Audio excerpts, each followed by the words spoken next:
Loading. Apply optimized settings. Start video transmission. Video transmitting. Let's go. Farts, farts, butts, butts, butts.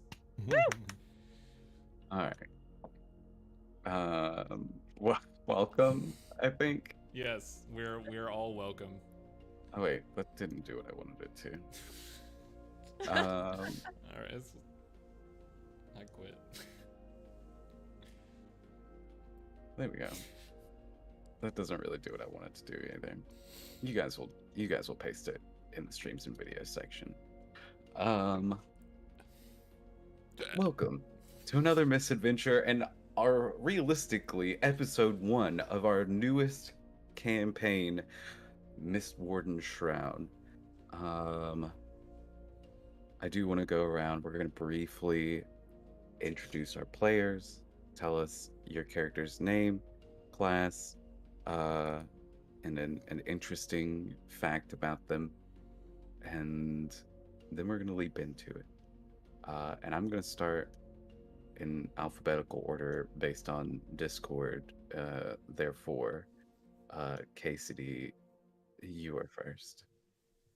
I'm playing Sully. She's a traumatized gnome. She's really tall for a gnome. She's 4'3". And I forget what the mission was here.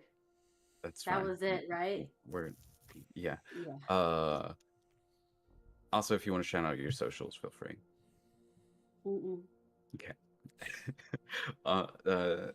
Onway Poet, you're next. Don't call me that. Hi everybody, I'm Taylor, or Ennui Poet. That's ENNUIPOET on all socials. I am playing Olin. They are a reborn high elf Horizon Walker Ranger. They are 6'10", so they are very tall compared to literally everyone else in the group. And an interesting fact about Olin is that they have tattoos all over their body, but no one in the Mistwardens has ever seen any of them. No one. Funk. Hi, my name is Steven. Go by Funk. I am playing Buster Case Lightfoot, Herringon Twilight Cleric. And a fun fact about Buster is that he's a happy, fun, loving little rabbit guy. He's been alive for a long time. Question mark? Schwerta. It's actually pronounced Swearta, but that's okay. Hi, I'm Sam. Schwerta. Oh, flashbacks to high school. I'll be playing Rosemary, the Battlemaster fighter. Totally normal human. Loves to crochet. You know, she's great. That's her fun fact too. She's a speed crocheter. I thought you were gonna say your fun fact is that she's great. You know, according to some. And last but not least, William. Hello, my name is Will Pope. I'm playing Tobias Boone. He is the Shadow Sorlock, former hired killer. And the fun fact about Tobias is that he's actually a family man. He's got 3 kids and a wife. Lucky he's a family man. I'm so sorry. Go home and be a family man. The family man. I was gonna say, not a very good family man if he's here. He's our family man. Where are your family now? Yeah, and I will be your humble DM, Jonathan Black, aka Random Tables, aka JL Blackbird. I don't really have. I'm gonna congregate all my social media one day. Anyway, we're gonna jump right in and see our Mistwardens. And we start with a scene. Nice. We see mist. A common theme. We see mist over a field and the sound of a train coming through. And we see light flashing in the mist, lightning. And we see metal tracks hitting the ground as this train floats above this track, ghosts clinging to the front of it. And as this train parts through the mist on its tracks, we see several figures make a leap from one of the cars, landing in a strange new land.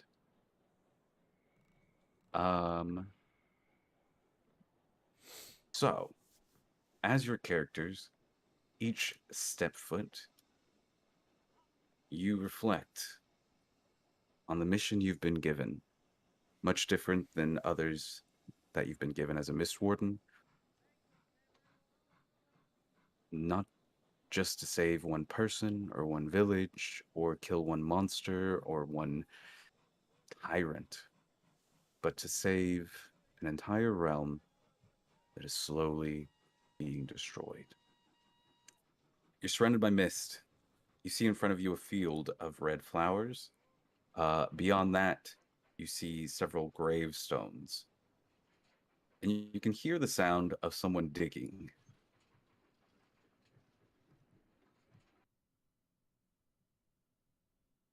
What would you like to do?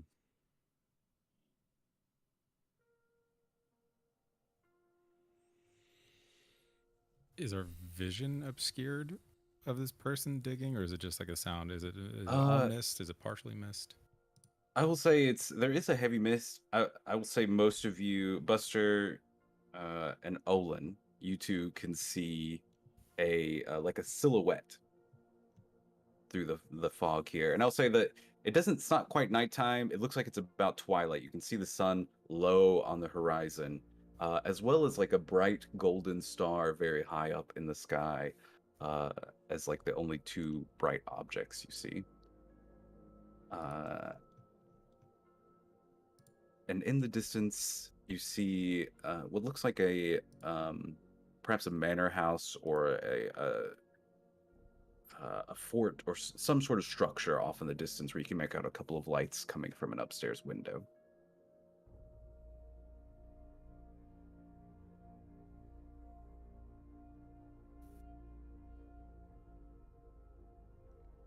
Well, I want to see what this gravedigger is up to. That's my initial thought. So, as you approach the gravedigger, do you approach quietly or just kind of openly? I'll just start walking. Yeah. The digging stops as the figure notices you approach and kind of like makes a move, raises the shovel almost in a threatening or protective manner. That will not be necessary. I wish to defile no dead.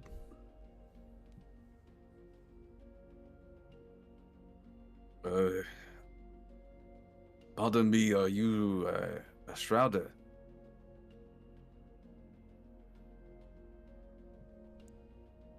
I don't know what that is. You just walked out of the Shroud and you say you don't know what that is? Owen looks back. Do any of you know what a Shrouder is? I'm afraid I don't, Ellen. I'm sorry. Shrouder. Quiet. Do we know? No. Someone who goes through the Shroud. Travels between regions. Where are you from?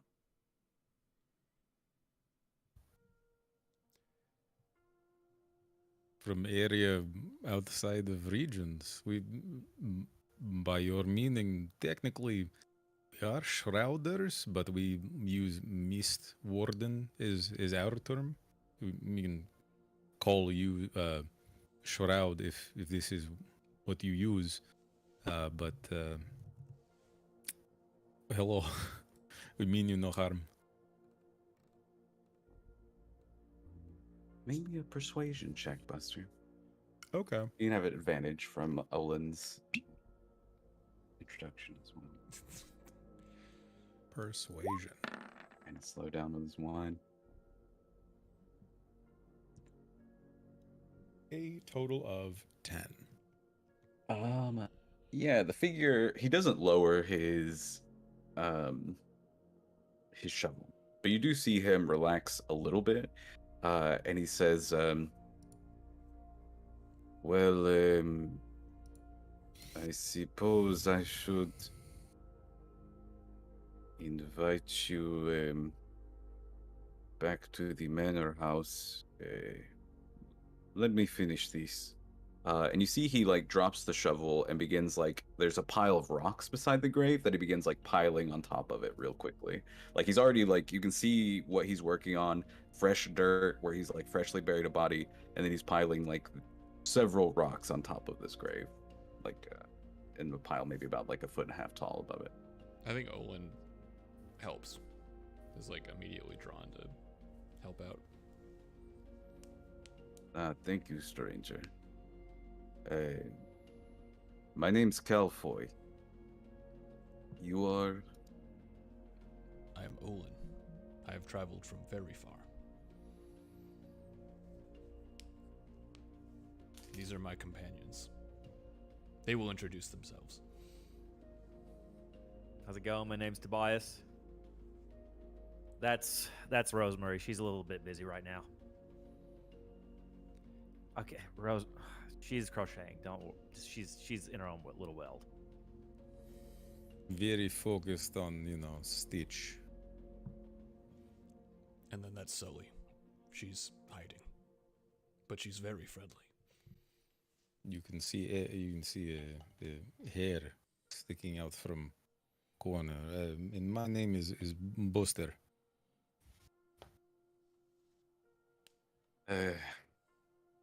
Let's see. It's a pleasure to meet you. Olin, Tobias, Buster, Rosemary, Soli. Slipping into that Russian. It's almost dark now, so perhaps I will be heading back home before, well, the Shroud. You are... He kind of like looks around and says, you are far from Matira Bay, but welcome to the Jagged Coast either way. You can stay in the manor tonight, but I'm afraid we can only offer you rooms for one night. And if you try any funny business, you will regret it, no? I think that one night will do us very well. We just need to get our bearings and make a plan, so we appreciate that. Of course. We are more than welcome to also help with any cooking or cleaning that needs to be done for our stay. Sometimes traveling from land to land, the currency do not equate correctly. Do you work in gold or in seashells? It depends on where we go sometimes. Gold is always welcome. Seashells, not so much. You never know. Now I'm drifting into French. Damn it. There's actually like this thing which our whole group does it because we're all fucking like weird neurodivergent. But there's this thing with ADHD where you kind of like mirror people that you're talking to, and so like trying to do accents for D&D while also having ADHD will really fuck you up. But we're still gonna do it. And also ADHD and D. Yeah. Also, while doing that with everyone doing a different accent. Yeah. It's like,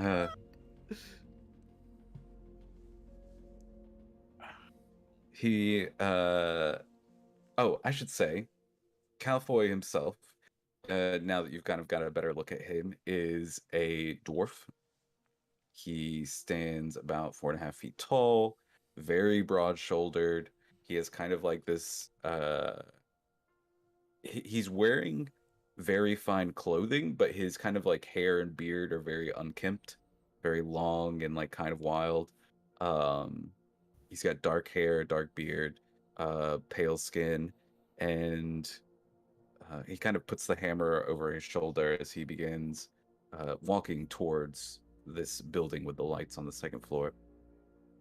And he says, Lady Vachon likes guests, but I'm afraid we have very little in the way of food. And, well, as Shrouders, I assume you have your own food. You travel with rations and whatever supplies you need. We're totally fine on food. You should try some of this guy's borscht sometime. It's really good. Make great soup. Yeah, highly recommend. Highly. Yeah, and so he begins walking towards there. And he doesn't really, if you guys want to ask him any questions, you can, but he kind of like falls into like a comfortable silence pretty quickly, or at least a silence that seems comfortable for him. Whether it is for you or not is another question. Actually, he does make one comment. He notices the red flowers that like you guys kind of walk through to approach him, and he kind of sighs and says, I did not notice the forget-me-nots. No bother. Nothing to do about it now. Come. Forgive me. Before we go, can I look? Is there like a headstone where he was piling all these rocks up and stuff? Yes, there's like a fresh headstone. Can I examine it? Just read Yeah. it. The name on it says Lord Leston Vachon. Okay. And then I would also like to, while I'm looking at it, spend a spell slot on Primeval Awareness to see if there are any aberrations, celestials, dragons, elementals, fae, fiends, or undead within a mile. Within a mile. Are you in a favored terrain? No, I'm not. Well, unless this is Arctic. No, is Arctic your favorite terrain? It is. Okay, good to know. Listen, they're not all useful. Some of them are for flavor. That's fair.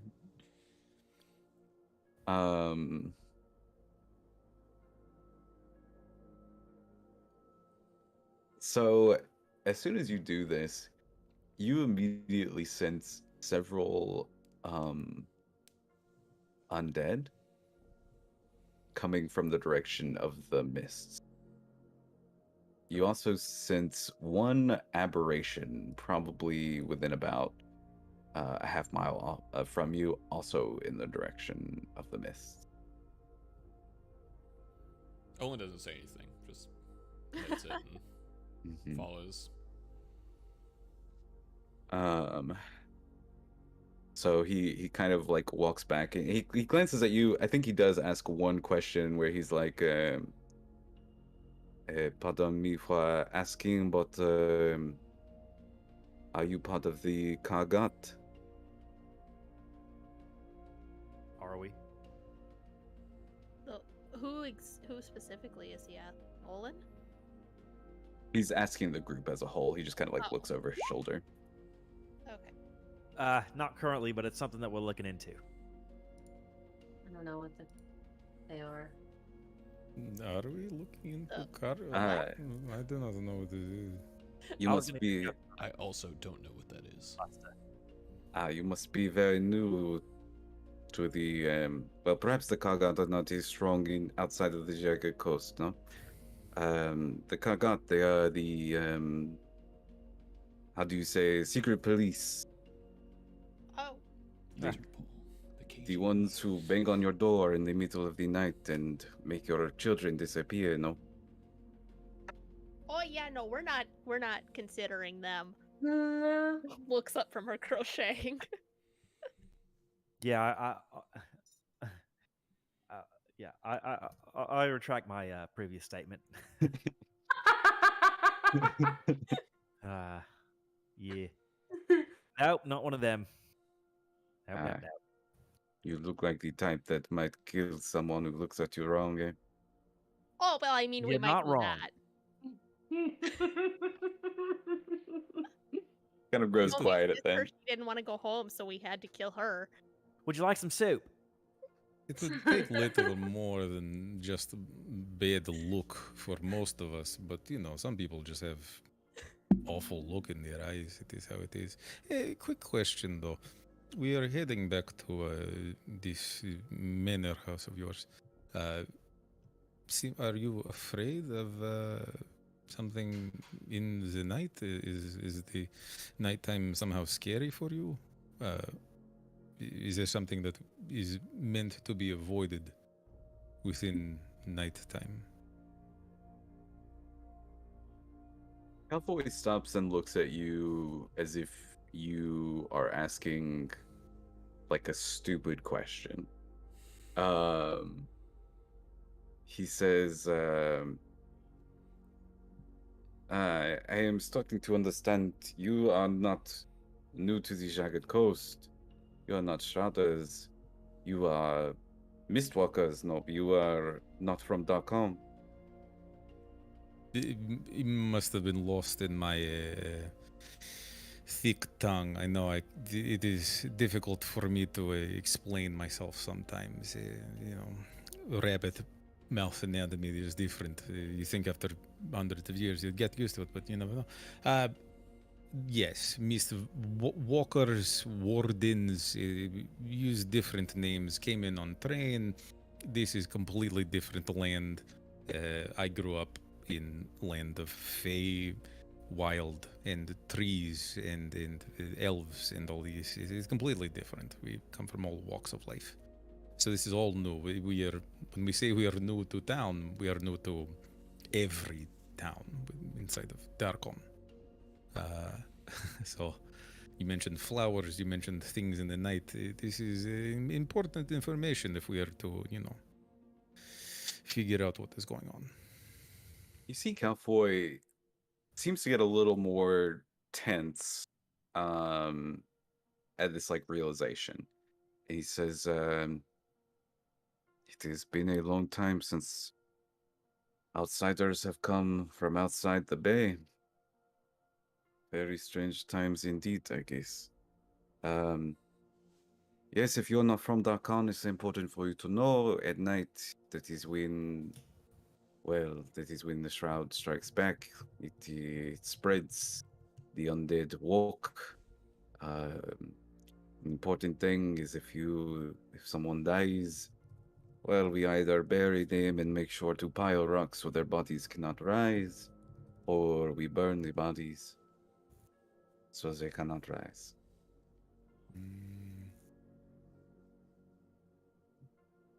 That explains a pile of rocks on grave. I'm Owen sorry for your pulls- loss. You guys should definitely burn my body if I die. I would be happy to. Most definitely. Do not worry. Owen pulls his mask a little further up his nose, or their nose. We'll do a whole ceremony. We'll do the whole thing for you. It'll be very nice. Be very tasteful. So, Sick. I might climb out of the rocks. There's no way of knowing. I'm pretty strong. as some zombies do this, they are strong and push through the rocks. Also, if you see those red flowers, the forgive-me-nots, do not linger. What does this mean, the flowers? It usually means that, someone has disappeared, but you will not remember now. It's best to not think about it too much. Just move on if you see some. You likely lost a friend in the Shroud and did not realize it, but I would not think on it. Rosemary does a quick count to make sure everyone's still there. Yeah, the 5 of you that are sent on this mission, we're all there. It's always been the 5 of us.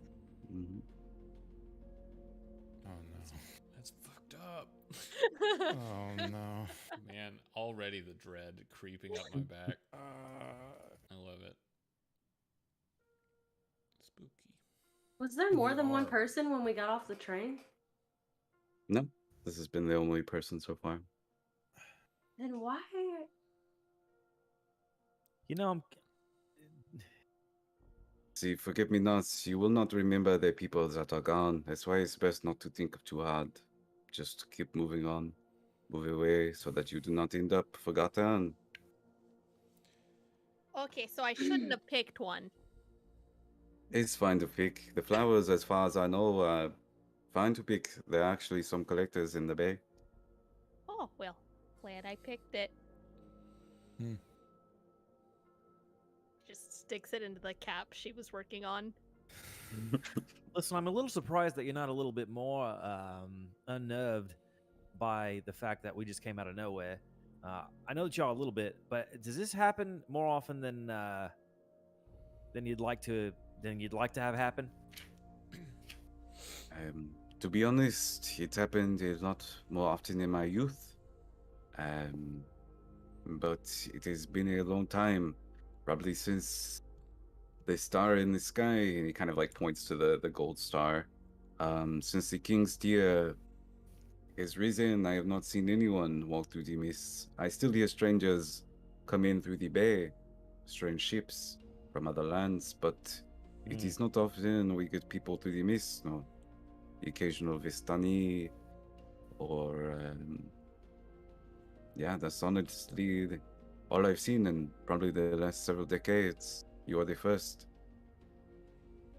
Yeah, a lot of the places that we go, people don't even realize that that people can come from the mist. That's why I'm curious. Outside of the jagged coast, I think is rare, but because we have Matira Bay and the ships that come in, it's not so strange, eh? Well, good to know. Thank you. What was your name? We didn't catch it. Galfoy. Gelfoy? Galfoy. Galfoy. Calfoy. Oh, I spelled Thank it you. right. Well, And what was your lady's name? Lady Vachon. Oh, okay. I understand. Very, perhaps- very, very cool. Perhaps I should. I will say, as you guys are getting close to the manor house, you can kind of like see it in front of you, which is mostly dark. You can see there's like dark curtains pulled in front of like all the windows. You see like one window on the lower floor where like somebody looks like they're peeking out before it like closes back. But you see one wing of the house, one kind of like second floor window that is just like brightly lit compared to the rest. You can tell that's the window you saw from the graveyard. He says, the Lady Vachon husband was recently dead now, so perhaps be sensitive. The lady was recently dead? Did I hear that correctly? Now her husband, the Lord Oh, Vachon. that was out of character, but Oh, I misheard. Yes, the Lord was the one that we covered with the rocks just now. Oh man, that's rough. So That's very recently, I would assume. yes, very recently indeed. Give me perception checks or insight. It's the exact same.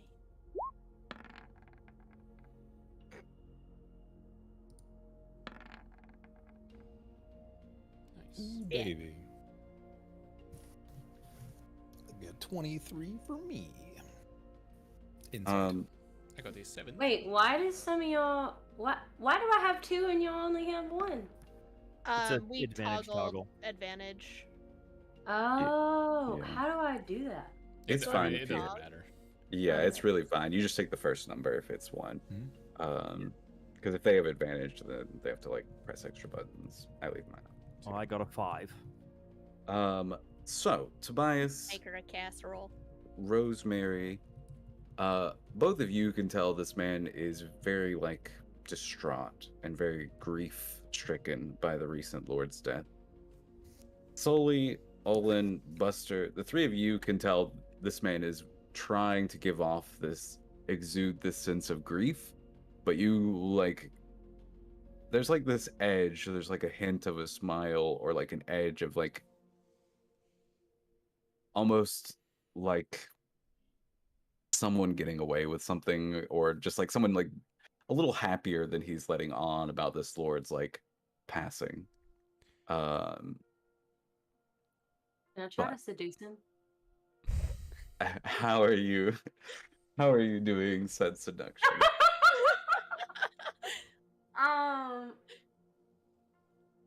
Okay. Picture time, because I'm not gonna be able to roleplay this out with any amount of dignity whatsoever. That's the point.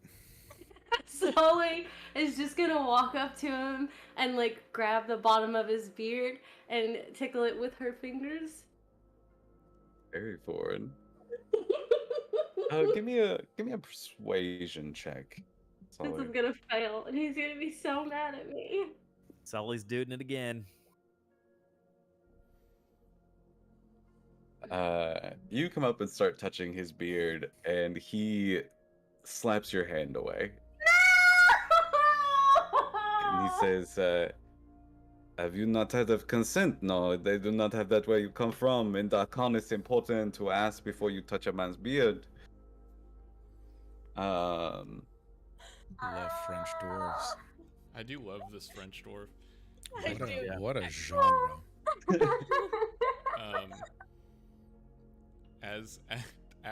After this happens, Olin walks up to Calfoy and does the thing that you're never supposed to do, but like goes like crouches down to go be like eye to eye with him, because you know the 2.5 foot difference, and says attempts to say very quietly so that no one else can hear, but he doesn't, or they don't really care if it's heard. They say, "It does not matter to me if you are happy that the Lord is dead, but you should try a little harder."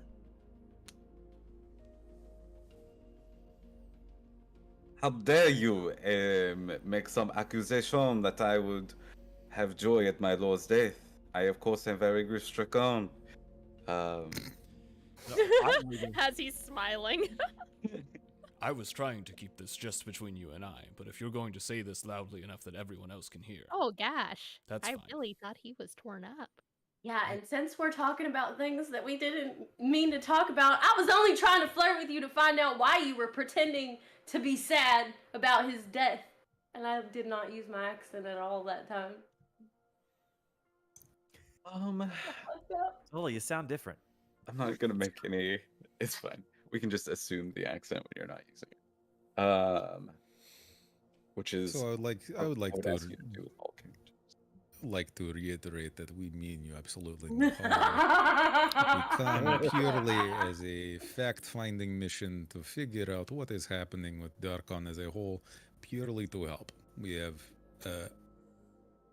altruistic means in an effort to help this land of the mist and other lands of the mist. We come from a place where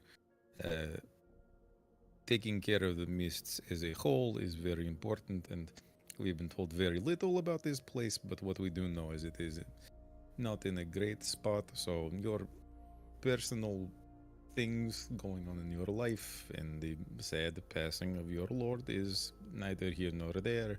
Not our place to dig or judge or guess or whatever. It is totally fine with all of us. We are not police. We do not care. We don't even know laws of murder. It could have been technically legal if anything happened either way. That is a very escalating your accusation. Rosemary's just gonna hand over the cap she just finished crocheting. Just, Dash, I am so sorry for your loss. We mean no harm. She has missed all of this. Still under the assumption he's heartbroken. He kind of looks at the cap, takes it and like doesn't put it on. He like puts it in his pouch beside, like in his at his side, and he says he kind of like shrugs one shoulder. You can tell he's feeling like a bit defensive. He says, "Pardon, but the Lord was not a good man, no, and it's stressful times with the Shroud getting closer and closer. It is probably only a few months before the Shroud is at the front door of the manor house." Well, I that's exactly why we're apologize. here. We're trying to figure that out for you. To figure out the Shroud, might as well figure out the sun, eh? Oh, well, it's a chemical Must did you do that combination. before? Oh, Rosemary. Don't worry. He Don't worry about it. he leads you to the front door of the manor, and he kind of pulls out a lantern, lights it, and sets it like on a hook at the front door. Um, Pulls out a set of keys, unlocks the door, and opens it up. Before walking in, and he calls out, "Lady Vauchon, we have guests." Um, he kind of like goes quiet. He says, "I do not believe the Lady Vauchon understands that there are places outside Darkon too much." And then he speaks up and says, "They are shrouders needing a place to stay for the night before, well, for the night. They'll be heading to the bay in the morning."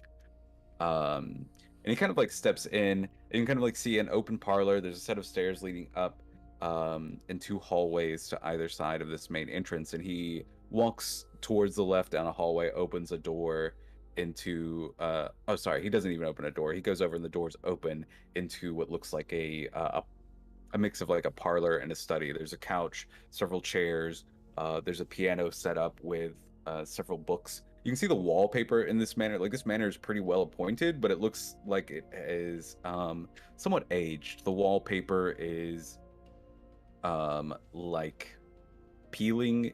There's this musty scent that kind of like clings to the air here. And you can see like the tile floor as you walk in is cracked and aged. And as he leads you to this parlor, it's filled with rugs, but the rugs are kind of like, there's a smell of mildew, and they look like not very well cared for.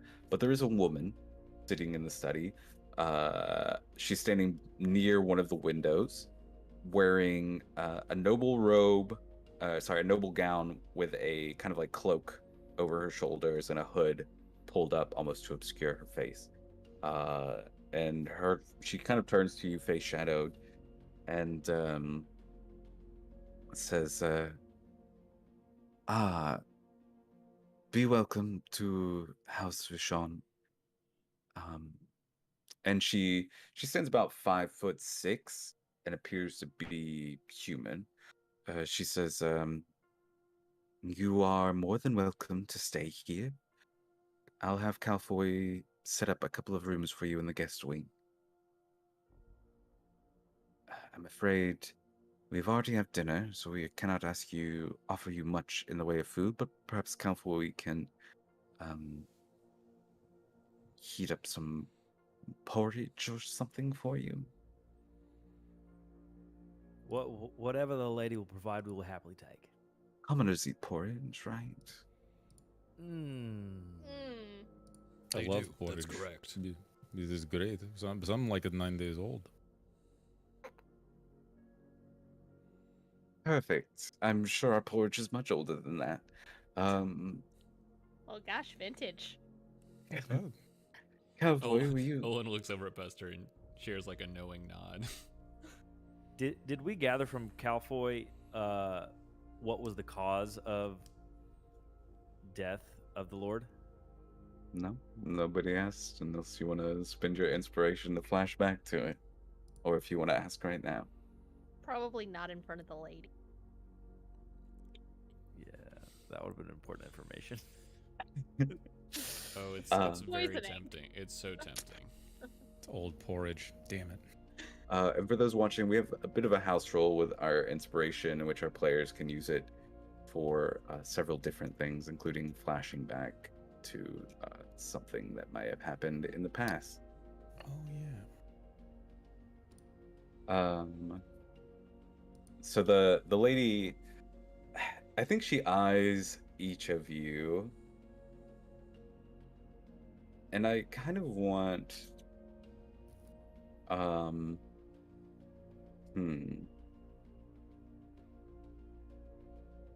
who do y'all imagine is kind of like at the front? Say, Calfoy has led you into the study. There's like the group of you there, kind of like maybe half in the study, half in the hallway, maybe all in the study. Who is kind of like at the front of your group, do you think? I would probably be closer to the front. Right. Just a seniority thing, not for any other reason. I'm Yeah. just used to doing this. Olin is in the back, like ducking under the door jam. Like just coming into the study. Yeah. She kind of waves towards the couch and stuff, and she says, "Please, have a seat." And she looks you, Tobias, like up and down, appraisingly, somewhat.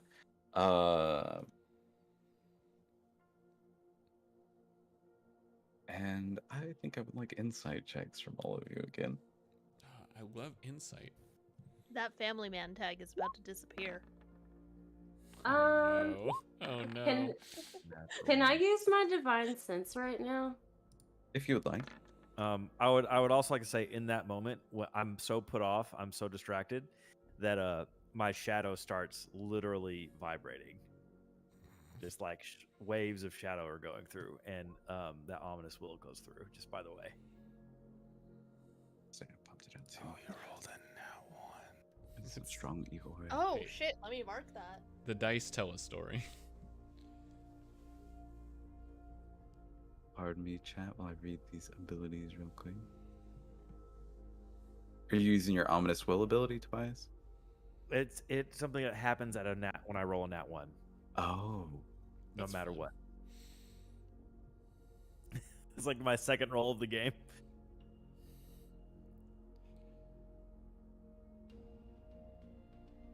Interesting. Oh, that's really cool. Okay. Yeah, so the next so something happens on the next roll, it's a 1d4 and it could be good or bad. The next, literally just the next, no time limit. That's crazy. So Buster, just as an aside, one thing you notice. Oh well, you have insight. You rolled the 25 too. I did. Yeah. Okay. None of I'm you a really rabbit, catch man. I can anything see here. everything. Buster, you notice two things. One, Tobias currently has two shadows. Mm-hmm. We've talked about this. One of them going like in a like slightly like 45 degree to the way like the light in the room is coming, and there's like a chandelier in the ceiling that's kind of casting a dim light here. So most shadows are behind, but this one is kind of like slightly to the side. Which perhaps you've seen before with Tobias, and this is not necessarily of great concern. But the second thing you notice is that when she looks Tobias up and down, Malfoy has just like a flash of like rage across his face. I fucking knew this 15 minutes ago.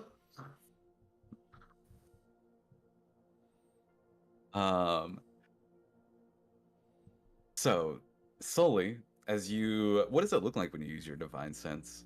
Is it just kind of like this natural instinctual thing that you activate, or is there like a magical appearance to you or the area around you? I think I get really like intense goosebumps. Okay. So you I kind of shudder when I get them. I don't know if y'all are familiar with that. But when she gets those goosebumps, she shudders a little bit. such forces. Celestial fiend or undead within 60 feet of you. Interesting. Paladins are so fun. Mm-hmm. Celestial fiend or undead. Are you thinking about a loophole right now? There's No, not I'm one. I'm not looking for a loophole. I'm just making sure I am like I tell you everything that there is that you might sense. And it's only within 60 feet of you. That's not behind total cover. I will say you like put out your divine sense. There is not anything that you sense within 60 feet of you that is one of these, like undead, fiend, or celestial. The lady seems perfectly natural and mortal and humanoid in her appearance. She is, I will say, like as you like talk a little bit, she will like slowly pull down her hood. Her hair is this kind of like mass of dark curls that spills across down her shoulders.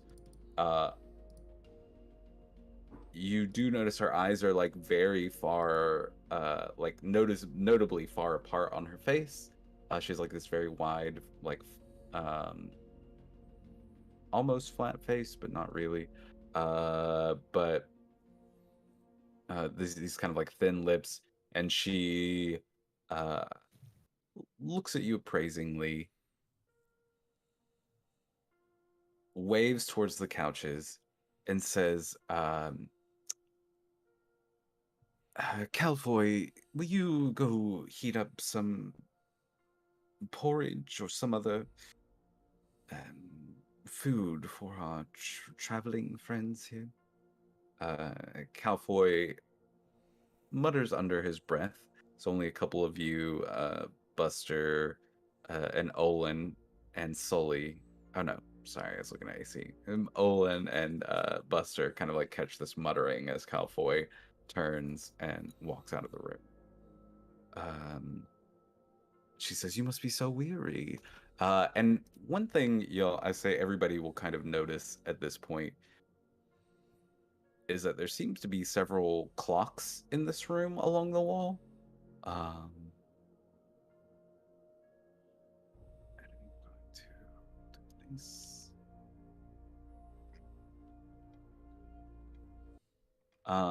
there's several clocks along the wall, like a grandfather clock that's like near the fireplace. The fireplace itself is not burning right now, but there's a fireplace in the room. And she says, dreadful to be traveling through the mists. Shrouders, you must be very brave.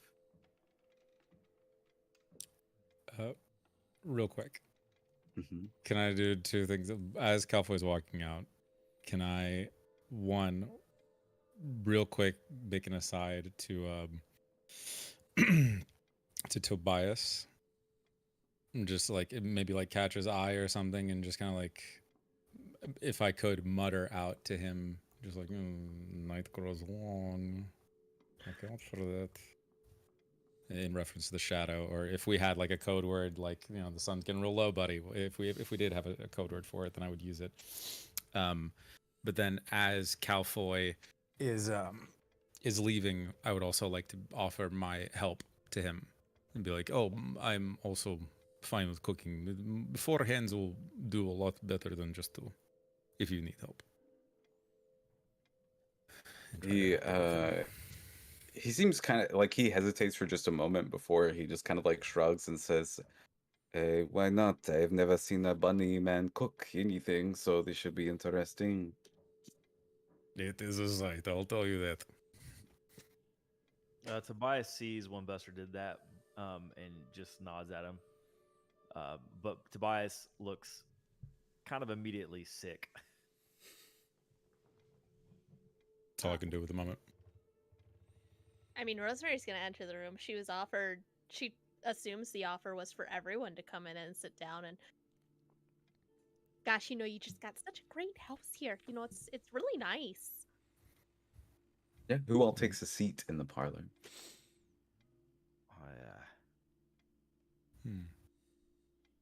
I nervously go take a seat.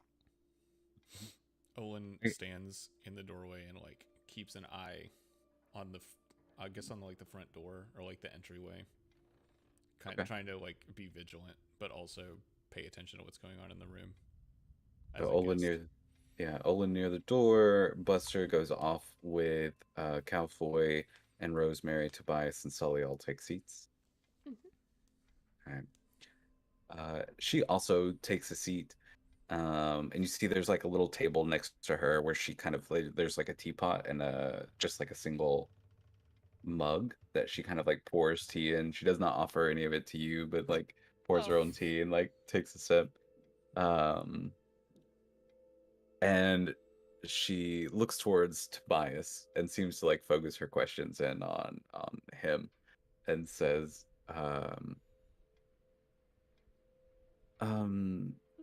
so Shrouders, are you from Rex Crown then?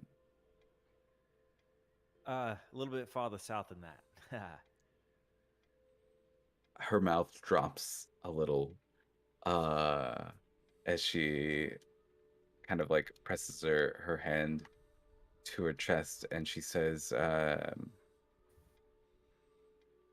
do you mean you're from Lichgate?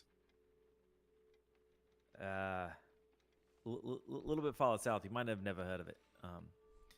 Place called Sia.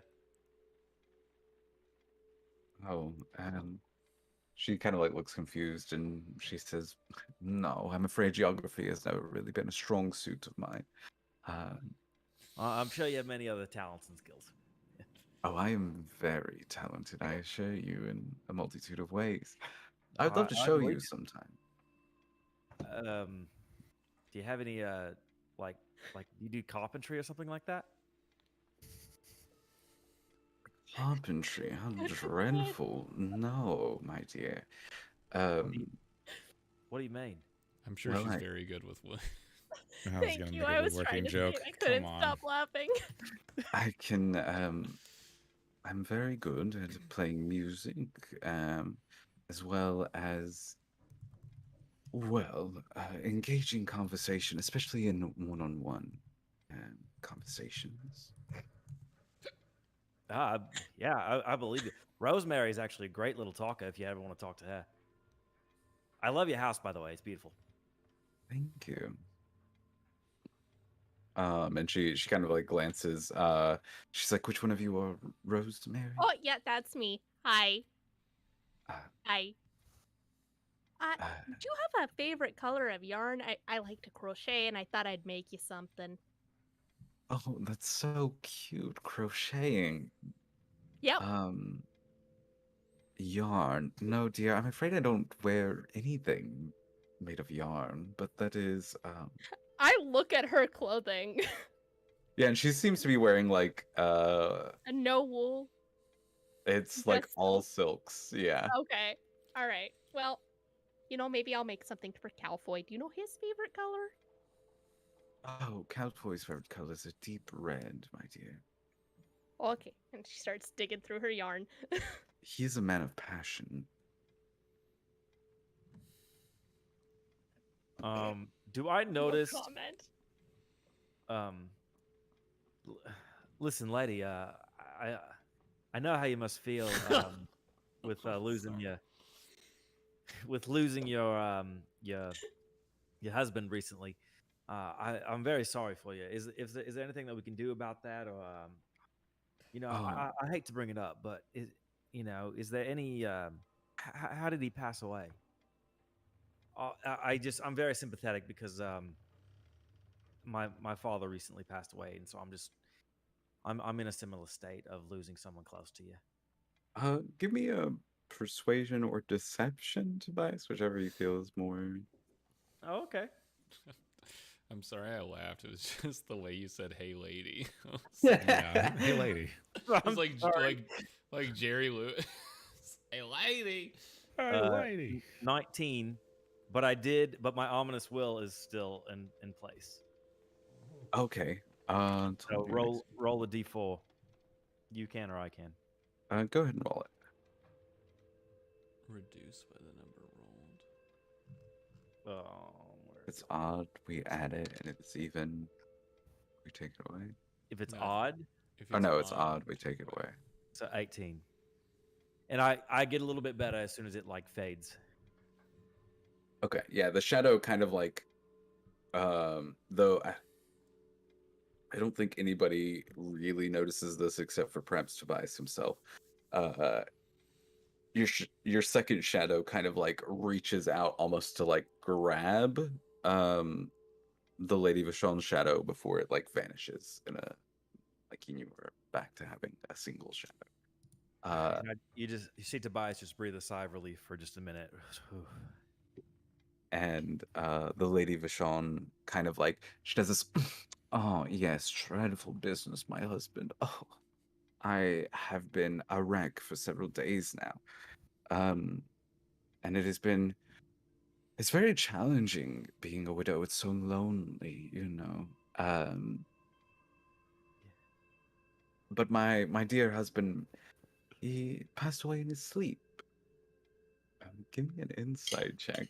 I real would quick. love to do that. Is that everyone in the room? Anybody who would like to, yeah, who's like kind of watching her gosh, and that is not my 7. 21? Ew. Hey, Oh my god. Hello, good rolls. Where have you Olin- been? Olin is not paying attention. Alright. Rosemary. I'm a little miffed with her, so I'm like actually looking into the shit she's saying. Yeah, you like stopped like knitting for a moment to just like Mm. stare at her because she like said some shit about yarn. You like the rest of these people are kind of like maybe you don't buy into like how like distraught she is, but you really don't think anything of like her story of her husband dying in his sleep. You can just like most people I think can tell she's not as like really put out as she really seems. Rosemary, you know the moment the words are out of her mouth that she's like he died in his sleep, she is lying. Oh, Like that is not how that man died. oh well, if you say so. She cuts you like a little glare. Just smile at her. And she kind of like glances Die in your sleep. she glances at one of the clocks. And as she does this, you guys hear a loud thump come from upstairs. Like a thump and then a dragging noise. Yeah, you have pets Olin's up out there? the door. Oh, She I'm a says little excited she about says, "Oh, don't worry about that. That's just my son." You're Armand gets into all kinds of things. He's a very what's the spirited child. Well, why? Well, oh, how I about get in the the meantime feeling we that's have? a pun. Well, how about in the meantime to get your mind off of your late husband? We all take a tour. I'd love to see your home. She glances at one of the clocks and she says, "I suppose there's time for a quick tour before we should probably bed down for the night." And she kind of she steps out, and we're gonna pivot here to the kitchen in a moment. But she calls out, "Calfoy, make sure to board the door, will you?" Before she walks out of the hallway, and she says, "I'm afraid some of the house is a mess, but I will show you the highlights. I'd love to. This way is Gonna show him her You can show me. bedroom. You can show me where Buster and I are gonna sleep. How about that? Sometimes me and Ellen muck up, but it just depends on who's around. Oh, are How big the room is, you and Buster a couple, or No, he's just cuddly. I mean, have you seen him? yes, a very strange individual. I'm afraid I've not seen one of his kind before." Yeah. We're just kind of used to that.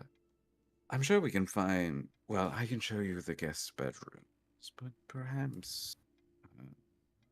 And she kind of like glances around and sees the other people, and she says, "Well, beside the point. This way. I'll show you the kitchen first." And we are going to pivot really quickly. We're just going to do a short scene as Buster. You follow, as this conversation is happening. You follow Malfoy into the kitchen, which is just a couple of doors down from this study. The kitchen itself is a long room. It's dusty. You see a center island that looks like it is probably much more well used than the rest of the room. There is like a dining table, and almost like a dining room that's almost like it's not quite separate from the kitchen, but there is like a half wall or something blocking the kitchen from the dining area. And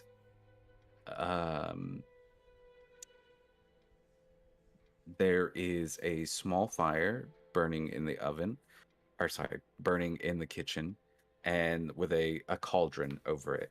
And Malfoy kind of like steps into the room, looks at some of the cabinets, glances at the fire in the cauldron, glances at you, and says, I'm afraid any porridge I make will be from scratch, so it might be a while. If you are you are a cook. This is a word for what I am. Yes, I like my cooking because I understand how to use spice and how to not burn whatever bits and herbs we scrounge up on our travels. But road chef, Sue, sometimes is the word. I lived as servant in Feywild for a long time. Once you use mithril pans that do not stick, cooking in old cast iron is different, but it's all the same. At the same time, a meal is a meal. He says, good. You will probably be good at this, no? And he kind of like opens a cabinet, grabs like this bag of oats, and you can like smell the mildew coming from these oats as soon as he like grabs them and goes and like pours them into the cauldron. He then goes to this like pantry door, opens it up, grabs out this large pitcher that kind of like sloshes and brings it over to the cauldron and pours out. And you see like this milky white substance with like these large chunks. Smells a little sour as he's like pouring it in. And then he like grabs a little like fire, like a fire pit stoker, and begins like poking at the small fire burning, trying to like stoke it. And he says, what kind of spices would you add to this porridge? We have oats and milk. It's the basic necessities. You are correct. You don't need much more than that. But I think what this recipe needs is, and I'm going to use my inspiration to use a flashback. And I should have done this at the beginning of the session or for the beginning of the day. But if we're traveling, then I would most definitely pick Purify Food and Drink as one of my spells. So I'm going to use my inspiration to flashback and change that out. And then cast that on this. I will get rid of you. Okay. So I pull out my little pouch that has like a couple of like herbs and stuff. Mostly just honestly some salt, a little bit of raw sugar, and Purify Food and Drink is what I cast. As I save this horrible food from whatever poison or mildew or mold. And I effectively like toss things in very a la Ratatouille, just around the pot as they like come flying in, just like a little bit here, a little bit there, pull out my big spoon and start like stirring and whisking. Like the only issue with porridge is do not burn the bottom. Very simple little thing. But I know what it's like to be servant underfoot for a powerful lady or powerful lord. You live a lot closer to yours, of course, and it is just you, presumably, as servant. But it is rewarding work in its own way. Sometimes I understand this Did you used lifestyle. to work for a noble house then? Yes, it was a lord of. It was a part of court. Feywild, they presided over feelings and seasons and different whims of whimsy. It was a very raucous place. Sometimes we cooked, sometimes we cleaned, sometimes we danced around fire for moons and moons and moons to enable ritual to happen. You have a lot of fun. Sometimes you get tired of it and you gotta leave, but it is what it is. I'm not familiar with this Feywild, but I'm definitely familiar with the whims of nobles. They change, no. And he kind of like, you see this like small flash of anger across his face. He says, your friend Tobias, is he a what do you know about him, I should say? Is he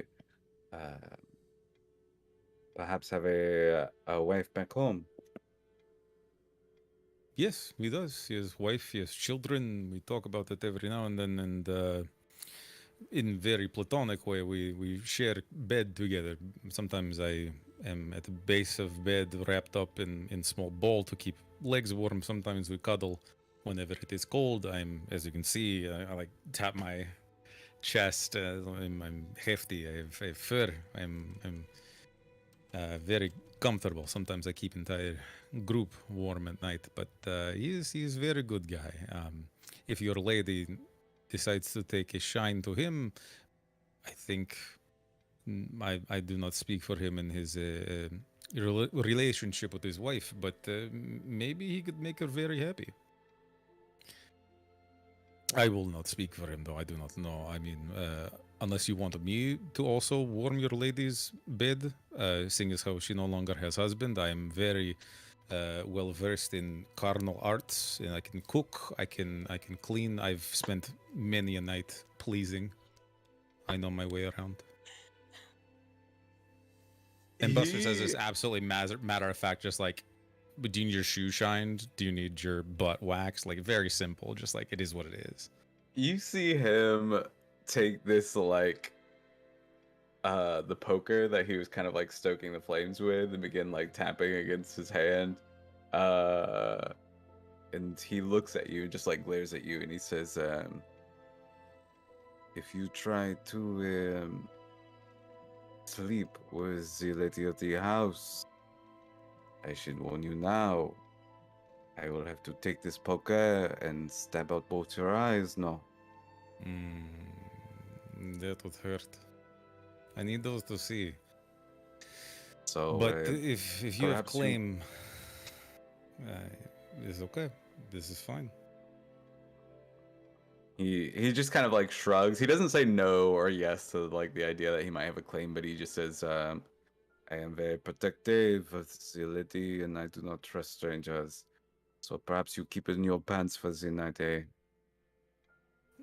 I look down at my armor that is semi-Donald Ducking. Just because of the way the armor flaps, I'm like, perfect.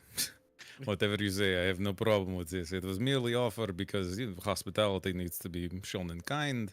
I do not know customs here. We are, as we said before, very new. If this was okay, then it is okay. If not, we can continue cooking and make conversation about other things that I'm drifting. I'm drifting. God, fuck. But yeah. He says, at this point, I think you hear the thump upstairs. It sounds a little quieter to you than those in the study, but you still hear this like thump and dragging noise from upstairs. Calfoy doesn't even react to it. My ears would perk up and do like the point thing. But he doesn't say anything. He doesn't react to it. He just keeps like stoking the fire. And as like the porridge begins boiling, the lady and the rest of your companions, like, you show up at the entrance of this kitchen.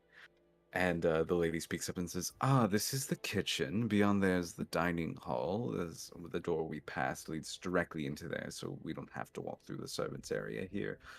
Um, Hi, Calfoy. Hi. I'm afraid I didn't catch your name, Bunny Man. That works. I've forgotten your name as well. Lady something? Oh, please call me Reva. Okay. She is from the Bay.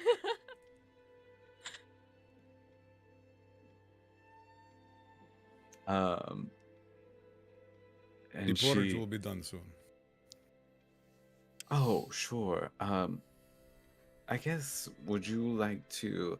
I know we talked about a tour. Would you like to eat porridge? I'm sure we have like spoons, or if you just sip it from the bowl. I'm not really sure how peasants really eat. Gosh, how do you eat? Do rich people have other hole that you eat from? I've met a few, but I think we all use mouth. Oh, please don't be boorish and take offense at my comments. I just mean, we as nobles have to take all these classes on etiquette and which silverware to use, and I'm sure being a commoner is much simpler, in which you can just slurp whatever food you want down your face. Yeah. Yeah, We just Sully's use just spoon. gonna grab a bowl and start eating it dog style. Just like grab a bowl and just like go over to the porridge and take it out. And Not a just take it. spoon. Not a spoon. Just Yeah. Yeah, inhaling kind of like it. that. Like the beast. Yeah. Go ahead. I was Rosemary. gonna say, I forgot which character I was playing for a hot second. I almost said Selene, but I was like, nope, that'd be really a petty character. Rosemary is gonna be like, yeah, so we just take the bowl and then we get a spoon and we go. Oh yes, I'm sure you use spoons all the time. And she says that as she kind of like glances over to Sully, like grabbing this bowl and just like slurping it down. Oh, you know, some of us. And you can tell like the lady is like looks kind of like disgusted at Sully, but also not surprised. Like this is what she expects from like commoners.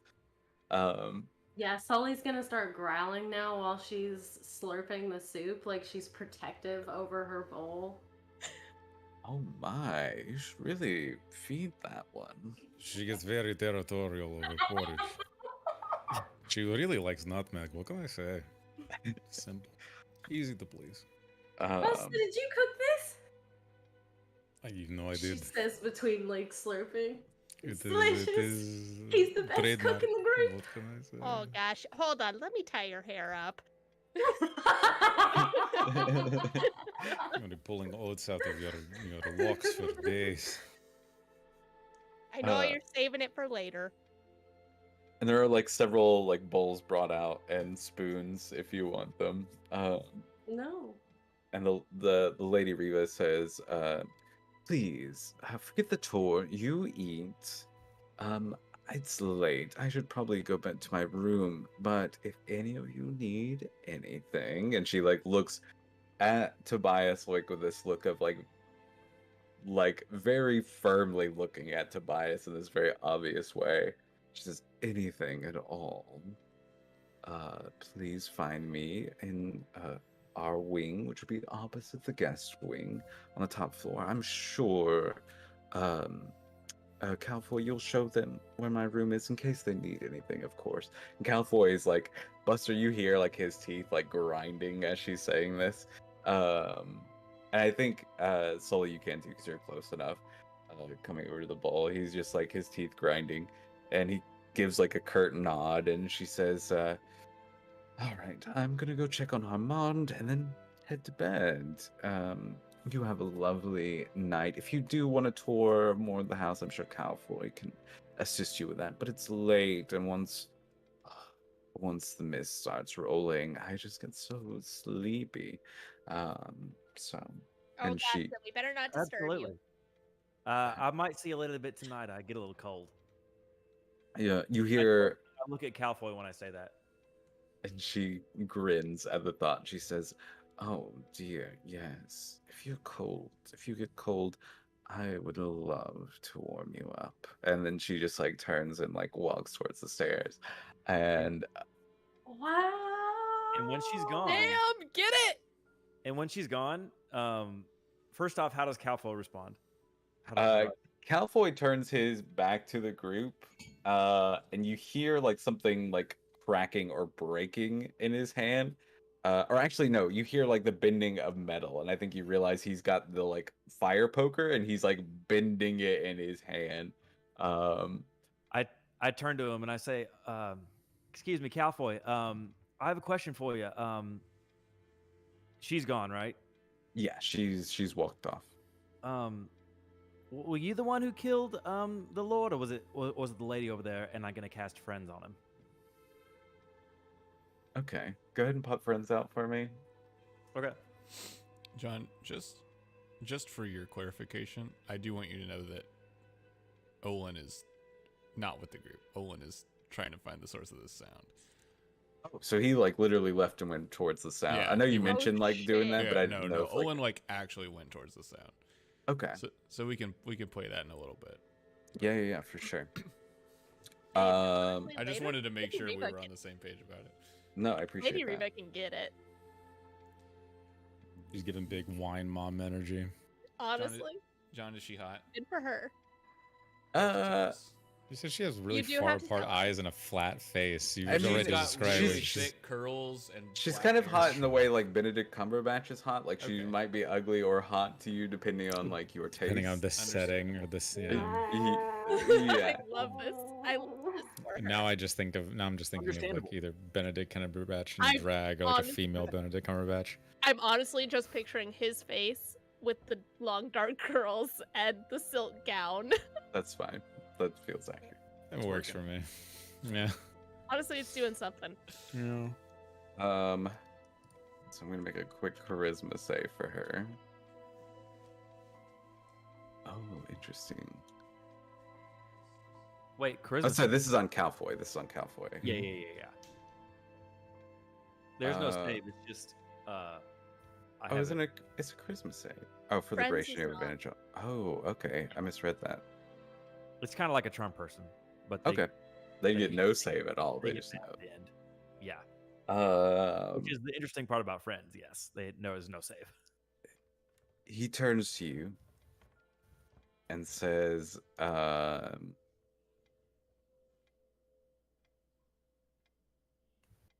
"Of course, that bastard did not deserve her." Um, and with that, actually, because my bladder is screaming, we're gonna take a small break. Oh, I got it out of him. I just realized something. I get advantage on all intelligence, wisdom, and oh wait, no, never mind. That's saving throws. I'm done reading now. Back to my. Perfect. So thank you all for tuning in. We're gonna take a short, like 3-4 minute break here. Let our party bathroom break. I guess we'll stay streaming. Yeah, just Okay, we're gonna go break screen. Yeah, I'll just put up a BRB screen or something. Yeah. Yeah, yeet so hop. you might hear people chatting and whatnot, or ask questions. But for our players, please take bathroom breaks, grab water, whatever you need to, and we'll come back with this conversation with Calfine.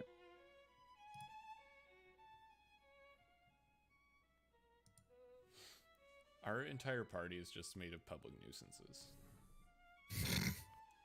To be honest. I kind of Yeah. love it. We're all like nuisances in very interesting and nuanced ways, which I think is a lot of fun.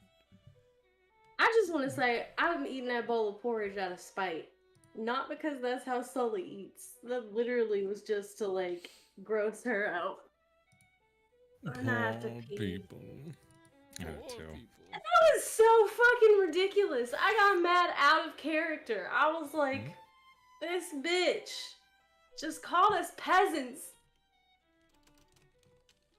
Alright, I'll be right back.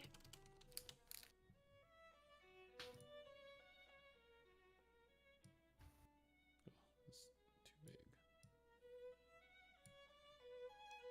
Oh, I forgot you have to do. Hey, buddy. Hello? Hello. How you doing? You having fun? Oh my gosh, am I? I miss was, being a high charisma character. It's so well, fun. I was saying while you were away that we're all just different types of public nuisances, basically. Yeah. We're all a little annoying, but we're all annoying in interesting and nuanced ways. Yeah. So yeah, Tobias is only nice to his friends. Everyone else, like, he doesn't care. So this is going to be very fun with Calfoy. I'm having a really good time. I'm trying to play the character, but not in a way that's detrimental, you know? Sure. Well, you mean like leaving the group? Well, not that much, but like being so like blunt that it detracts from like moments that are happening. That's fair. Yeah. So, fun fact, I just added Canada Dry Ginger Ale, not sponsored, to my whiskey. Yo, ginger ale and whiskey is a top tier. Oh my goodness, it's so good. In Kentucky, we have this ginger ale called Ale 8, and it is undeniably the best. I forget that is just a Kentucky thing. It is so good. So it sounds like I need to go to Kentucky. Yeah. Yes. Or 100%. someone needs to just send me a bottle. Or just come to Kentucky. Just come to Kentucky. So many of us live here. Or here adjacent. Or here adjacent. We're actually planning a get together next summer, for our other group. Really? Yep.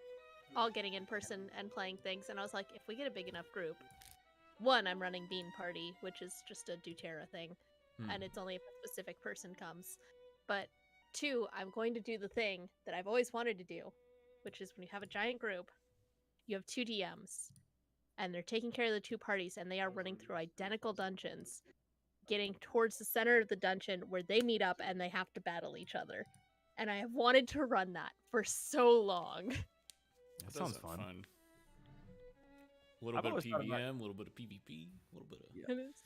I've always thought about doing a dungeon or doing a 2DM thing where one takes care of the story and one takes care of all the fights. I've played in those. Those are fun. Yeah. I feel like that always makes sense, but... Yeah, I just... When you play with those, do the DMs still have... do the DMs still have characters? Not the ones that I played in, no. Huh. Like, one was taking care of all the NPCs, one was taking care of all the monsters, but...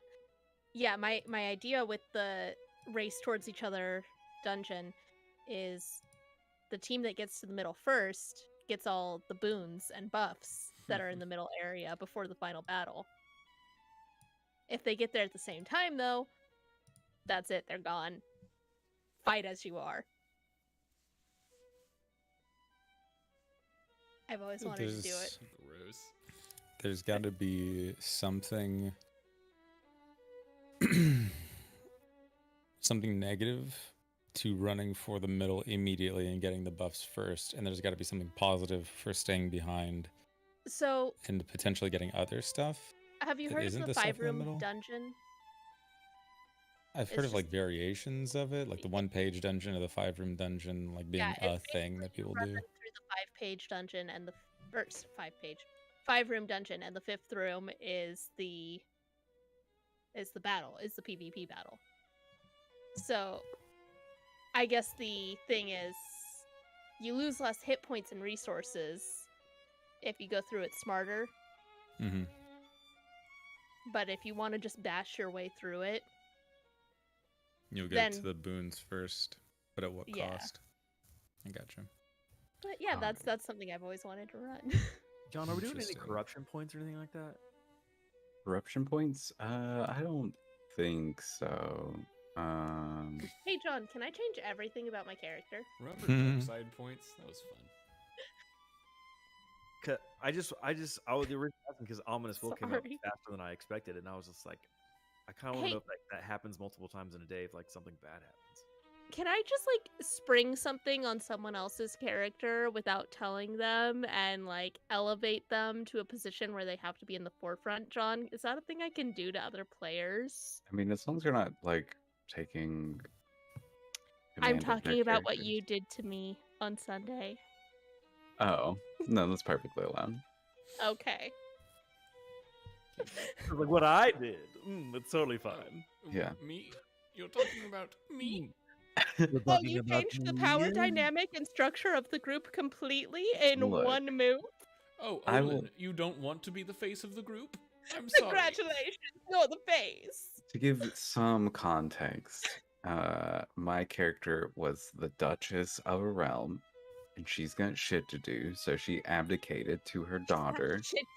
Her shit to do, to give context on that, is sit on top of a hill and meditate. Hey, that's what Paranoid does. Respect. Yeah, and how is he as a father? Okay, I'm meditating to become queen. Pretty good, apparently. Okay. This is my goal to become like it. queen. So you have to step up being Duchess for a little while. It's fine. She's 17 and she's a duchess. Did no one think this was a bad idea? She's a flirt. I just want to say that Paranoid and Mariel have a very healthy relationship. Our characters, no. Very healthy sex life. Very healthy sex life. All right. To bring us back, Hello, Ours is everyone. very unhealthy. Thank as you. the group is having porridge, I'm going to pivot over to Olin for a moment. Great. Oh, Exciting. Olin, you head up the stairs. It's a little spiral staircase, and you see you kind of like enter a main room. You see a couple sets of dusty armor, this portrait on the wall of this older gray-haired man. It's like a family portrait of an older gray-haired man sitting beside a woman that is very obviously Lady Riva, and a son who is I think in this portrait is probably about looks like a young teen boy with like bright red hair, and so like kind of contrasting the Lady Riva's dark hair and the Lord's like gray hair. Mhm. And you hear like this dragging noise, and see, I think, as you come up the stairs, the tail end of what looks like a small barrel being dragged into one of the bedrooms in like one of the west wings of the house, which is like above the area of the house that you were down in the first floor. Okay. You just see it being dragged into this room with like the only light on the second floor is coming from this room.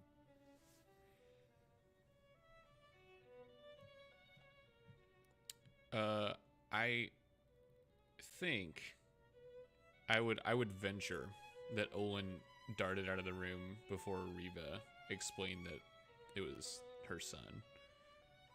So I think that Olin is probably interested in pursuing at like at least a little bit of a distance, just to Okay. make sure it's not like an intruder.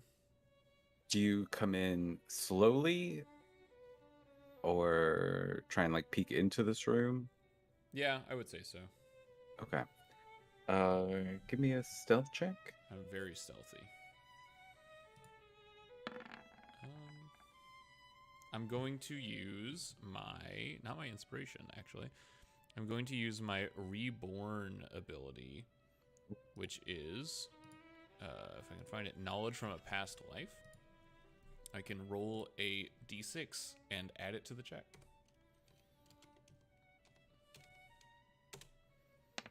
So add 5, so 11 stealth. A little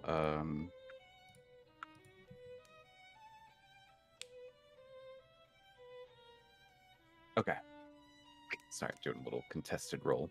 So Olin, you kind of like try and stealthily step towards this door and kind of investigate.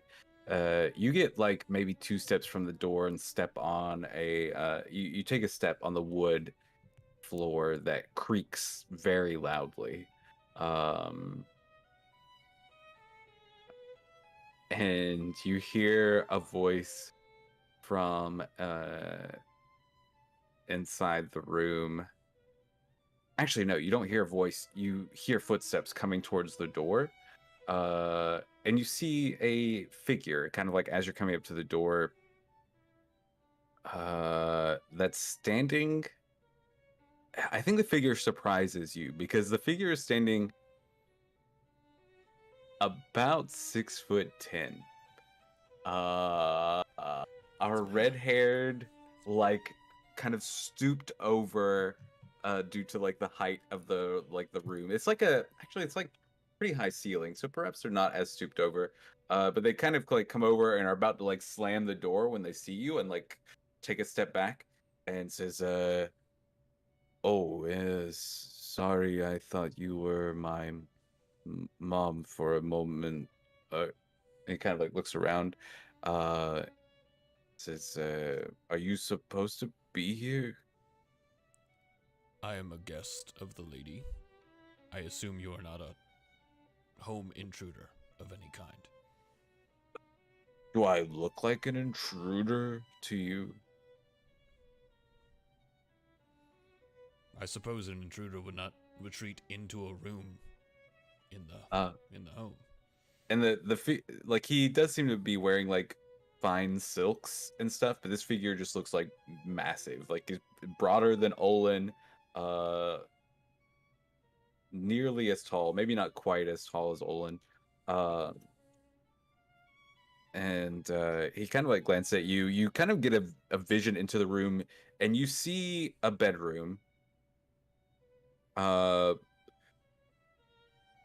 kind of, I mean, standard noble fare. There's like a large four-poster bed, there's a dresser, but the thing that stands out to you is like how bright this room is. There's probably about 24 lamps set up, all like going. You see that the barrel that he's dragged in, there's like a label on the sides that just said like oil on it. And about a dozen lamps and probably about 3 times that amount of like candles that are all like lit and kind of half melted on various surfaces in the room, a table, a desk, on top of the dresser. The room is just filled with like lamps and candles lit. And you see he kind of like glances out and says, "Oh, well, if you're gonna come, if you wanted to talk or something, you can come in, but otherwise I'm closing the door." Are you frightened of the dark? I mean, yeah, being afraid of the dark is like a normal thing that people I are afraid completely of. understand. Sometimes I find myself afraid of the light. Why afraid of the light? It has to do with where I'm from. Here. Let me join you. Let us speak. So you step into the room and Yeah. he closes the door behind you, and seems like relieved that he's kind of closed the door against like the darkness of the outside. And he goes and like sits in the only chair in the room, which is like a very large chair compared to like most desk chairs. It seems to like fit him and be made for him specifically. And he like sits down in it with a creak of the wood, and he says, "Are you, uh, are you a giant?" No, I am just an elf. But I am tall. Are you a giant? He kind of grunts and says, "It's said that my family has giant blood, yes. Uh, I've never met anyone as big as me." And he kind of like looks a little impressed. He says, "It's, I don't know, kind of nice, I guess." not lumbering over everybody. I don't even go into the city anymore because they think I'm a monster, even though the city's filled with serial killers and the like. Of course, I'm big, so scary. I understand. It can be nice to find familiarity.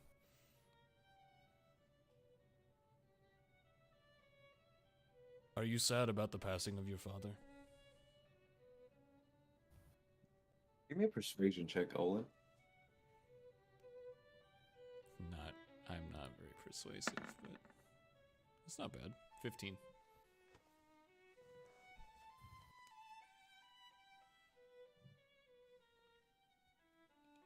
He kind of frowns, and you see him, like, he kind of falls in on himself a little bit and nods.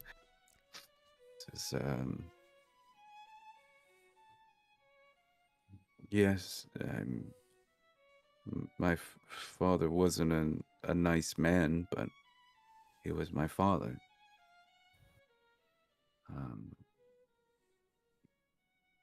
So yes, I'm sad at his passing. It's strange because he kind of like looks at you and says, I don't know why I'm talking to you about this. I'm willing to listen. For some reason, I get the impression that not anyone around here does a whole lot of listening.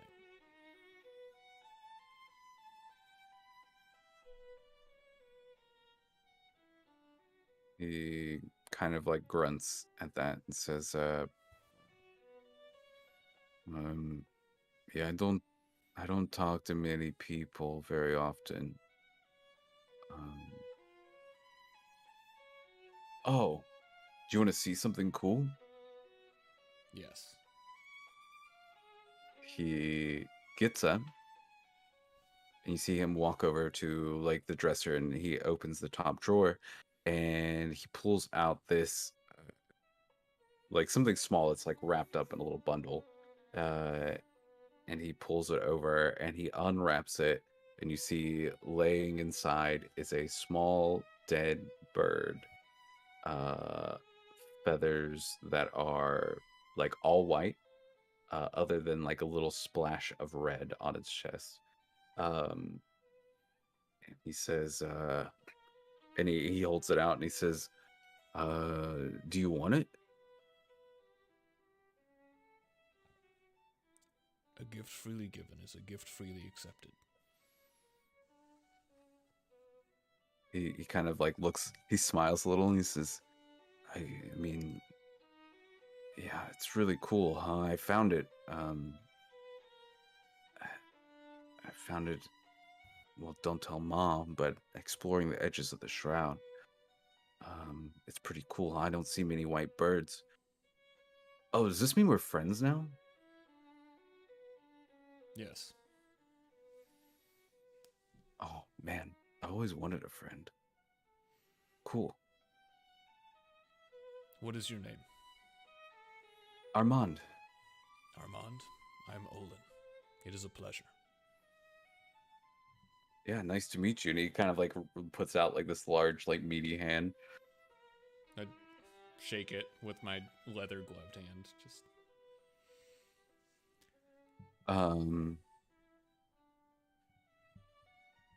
and he says, oh, you're not here to like take advantage of my family or anything, right?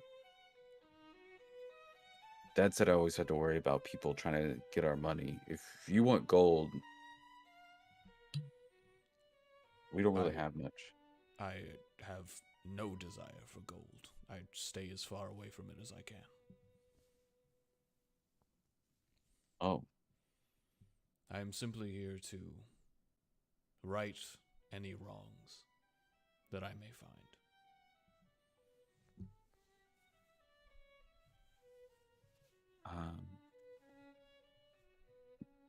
I think he kind of nods at this and says, oh, cool. So, like, do you go after, like, murderers and stuff? Sometimes. We go after people who are causing imbalances, or people who are trying to hurt others. I like that. That's good. You know, I think my father was actually murdered. My mom says he died in his sleep, but I saw Cowboy taking the body out. There's a lot of blood. People don't usually die in their sleep with a lot of blood, right? They do not. I've seen many people die. Any of them who've died in their sleep. No blood. Knew it. It's probably a serial killer.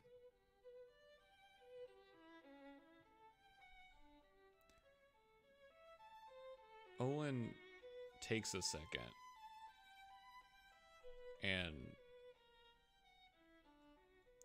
is like sort of connecting the dots in that Calfoy is acting weird. The lady is not interested, or was like very laissez-faire about the whole situation. Looks at Armand and says, I think your mother killed him. What? No, my mom wouldn't hurt a fly. It was probably the Midnight Slasher. I hear that the Midnight Slasher always leaves his victims super bloody and bashes in. Wait. Well, I guess it would make sense for the slasher to bash in somebody's head like that. So I guess it's probably. Oh, the spider. The spider is like a sneaky serial killer that, like, sneaks into people's houses and kills them at night. That sounds like something the spider would do, right? It does sound like something the spider would do.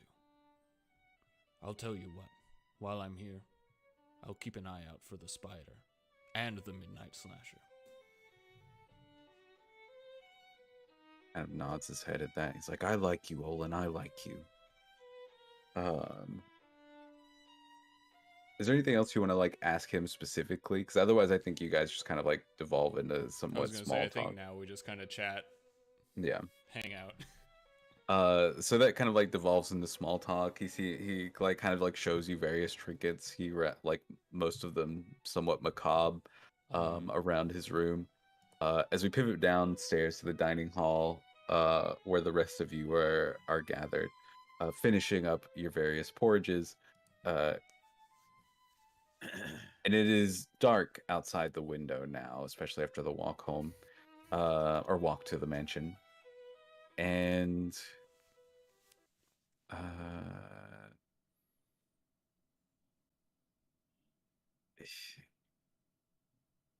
Calfoy.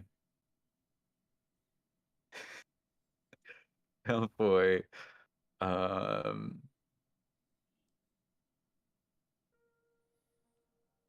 As you were all finished eating, he's kind of like looking out the window of the dining hall, like peeling back the curtain and looking out, and says, perhaps I show you to your room soon. It's getting dark. The dead shall walk soon, and the shroud looks like it will be coming very hot tonight. I feel like it may be a bit of a restless one.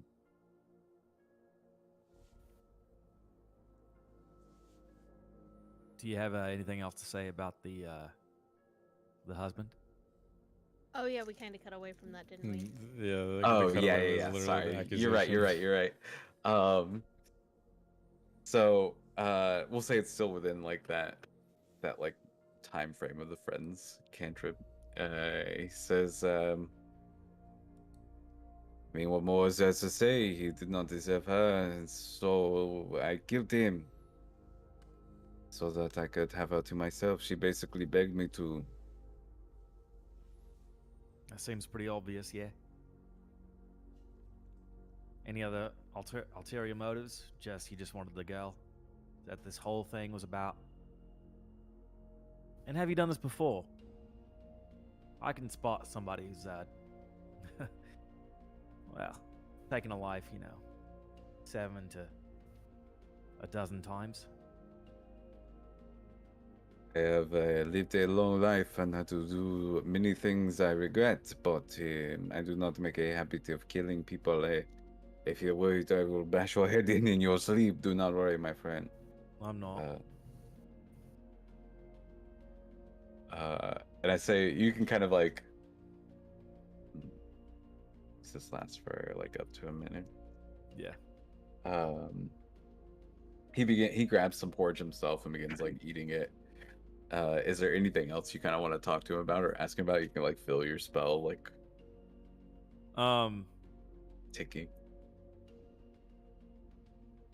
No, I just wanted him to admit it. Okay. As the spell ends, he kind of shakes his head and then like looks up at you with a glare, and slams his And porridge. before he does anything, I say, I just did that because I think you really needed to tell somebody, and I don't think you would have if I just plain asked you. Make a persuasion or deception. Okay.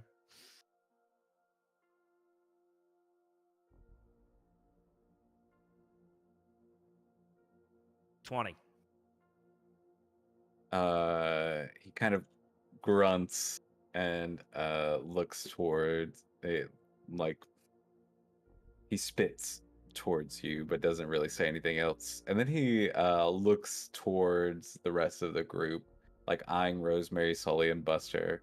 Rosemary's got some blood red yarn coming out of her bag from a skein that's already, and she's starting a chain.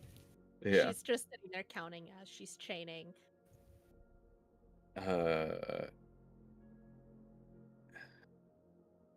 He says,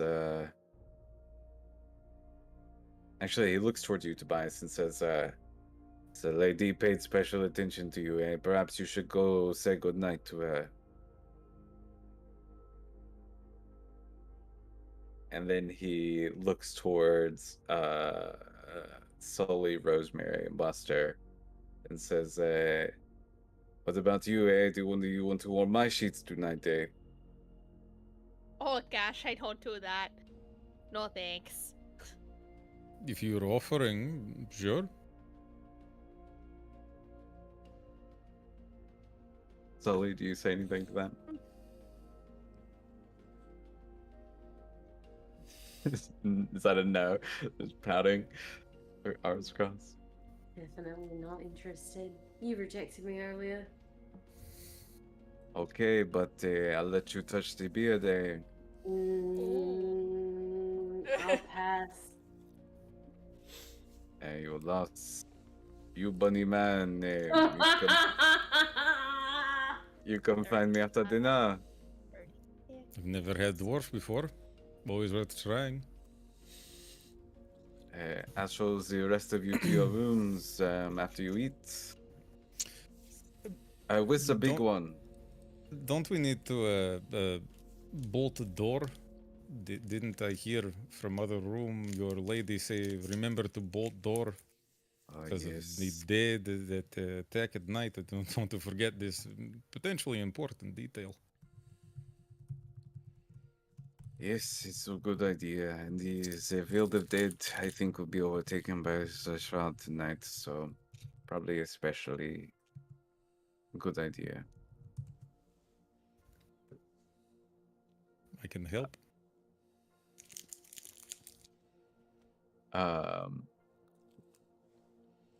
He kind of like grunts and begins like walking out towards the front door. And you kind of like see it, Buster, as you kind of follow him out. There is already like basically the door opens in and there's a large like board that he takes and like slides into a position where there's already like hooks and stuff set up basically to hold this board. And he takes a couple of like large wooden wedges, like door stumps, and throws them like towards the bottom of the door and like begins like kicking them in, and says not much to really help with, but I appreciate the extra company. Your name was Buster.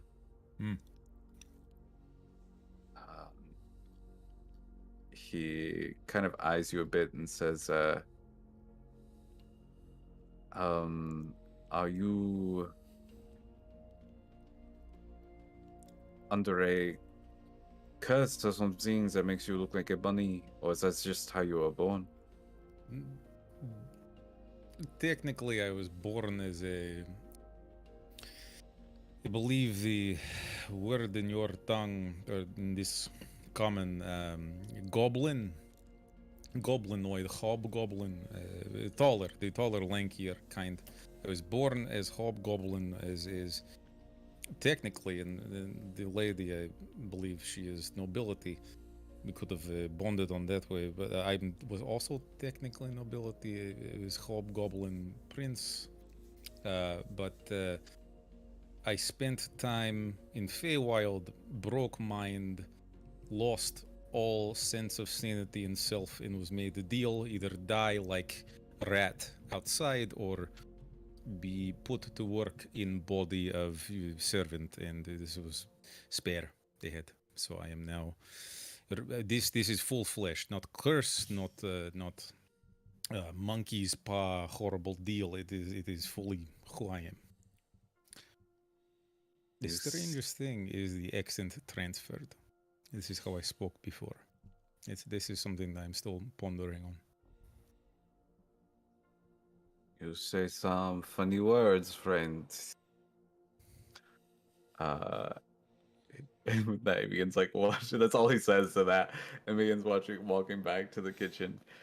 And he kind of like rounds up the group. Is there anything y'all want to do before he's like, I'm gonna show you to your bedrooms? I haven't asked.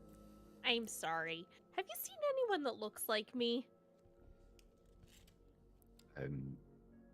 No, but I'm afraid we do not get many people through here. Are you looking for a sister or something? Yes. Yeah, just one of my sisters. She might be through here, you know. Came the same way, well, almost same way we did. You know, I'm not sure how it works. I'm afraid I have not seen anyone really come through here in some time. No one's that look like you. Well, it doesn't hurt to ask. Probably Matira Bay will be your best bet. Oh, you know, I do want to see the lights on the bay. It is, how you say, gorgeous. It's very beautiful. Yeah, that was Rosemary's only question. She's just working away at this scarf. They say,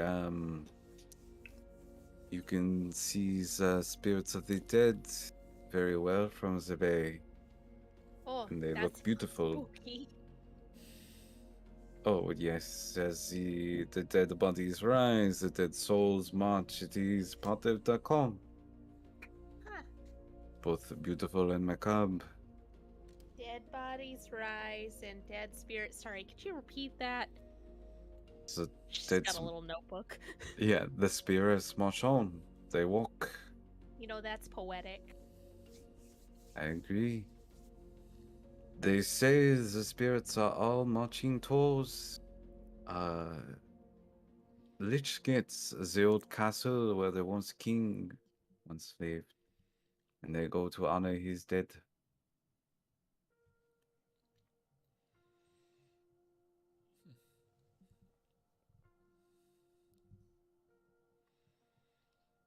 If we're all bedding down together in guest rooms or wherever we may lie, we should probably find Olin. I don't know where he is. Oh, you know, where did he sneak off to, that scamp? It's kind of hard to miss. He's effectively giant.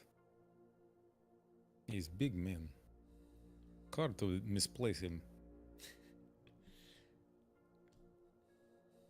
We will do a bit of a hunt, eh? If you need to use the restroom, there's a chamber pot in your room. The outhouse I only recommend using during the day. At night is a bit too dangerous, eh? Gosh, the most exciting restroom you've ever used at night, huh? I've the old well, I made the mistake of using the restroom, the outhouse at the night one time, and had to kill the old groundskeeper again. You know. Oh gosh, that just. Hey, it's a fun story though. And as he kind of like walks up, he leads you up the stairs, and he kind of calls out a little bit, and he says, "Olan, Olan." I will say, Olin, with your perception, you can kind of like hear this vaguely from like outside the door of the room as they come up the steps. I'm unfamiliar with the accent. Is he calling for you or for me? Oh, I think that's definitely for you.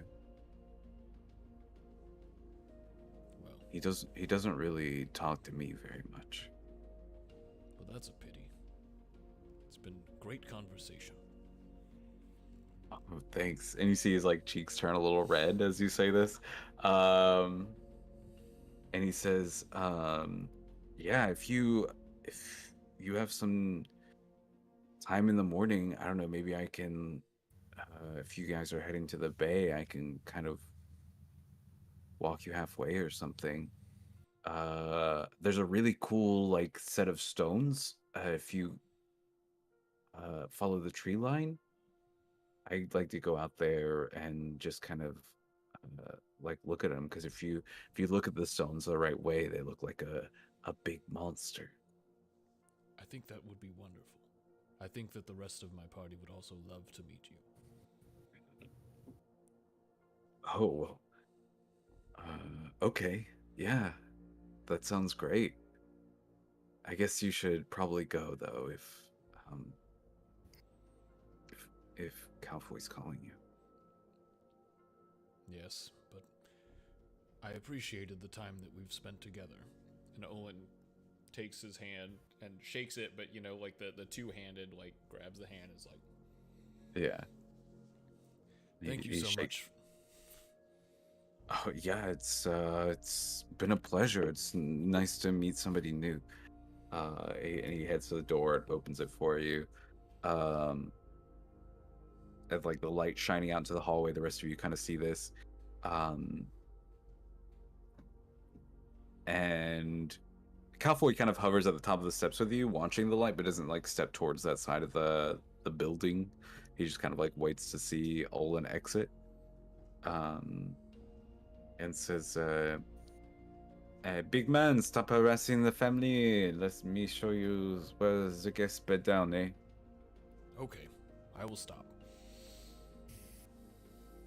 It was nice to meet you, Armand.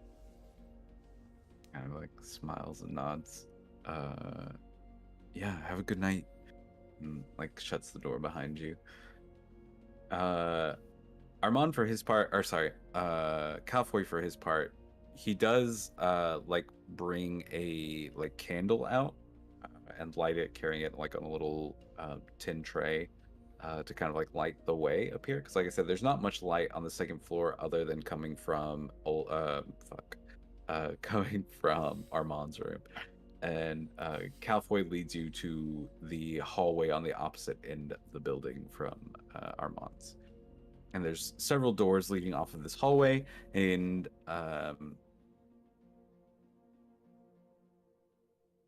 Calfoy leads you to like the first one, opens it up, and you see a pair of beds. He kind of comes in and lights like a lamp in the room to light it up. There, the beds are like a little dusty, like the room looks like it's not very well used, and Calfoy says, two of you can sleep here, or if you bunk up, perhaps more. My room is across the hall.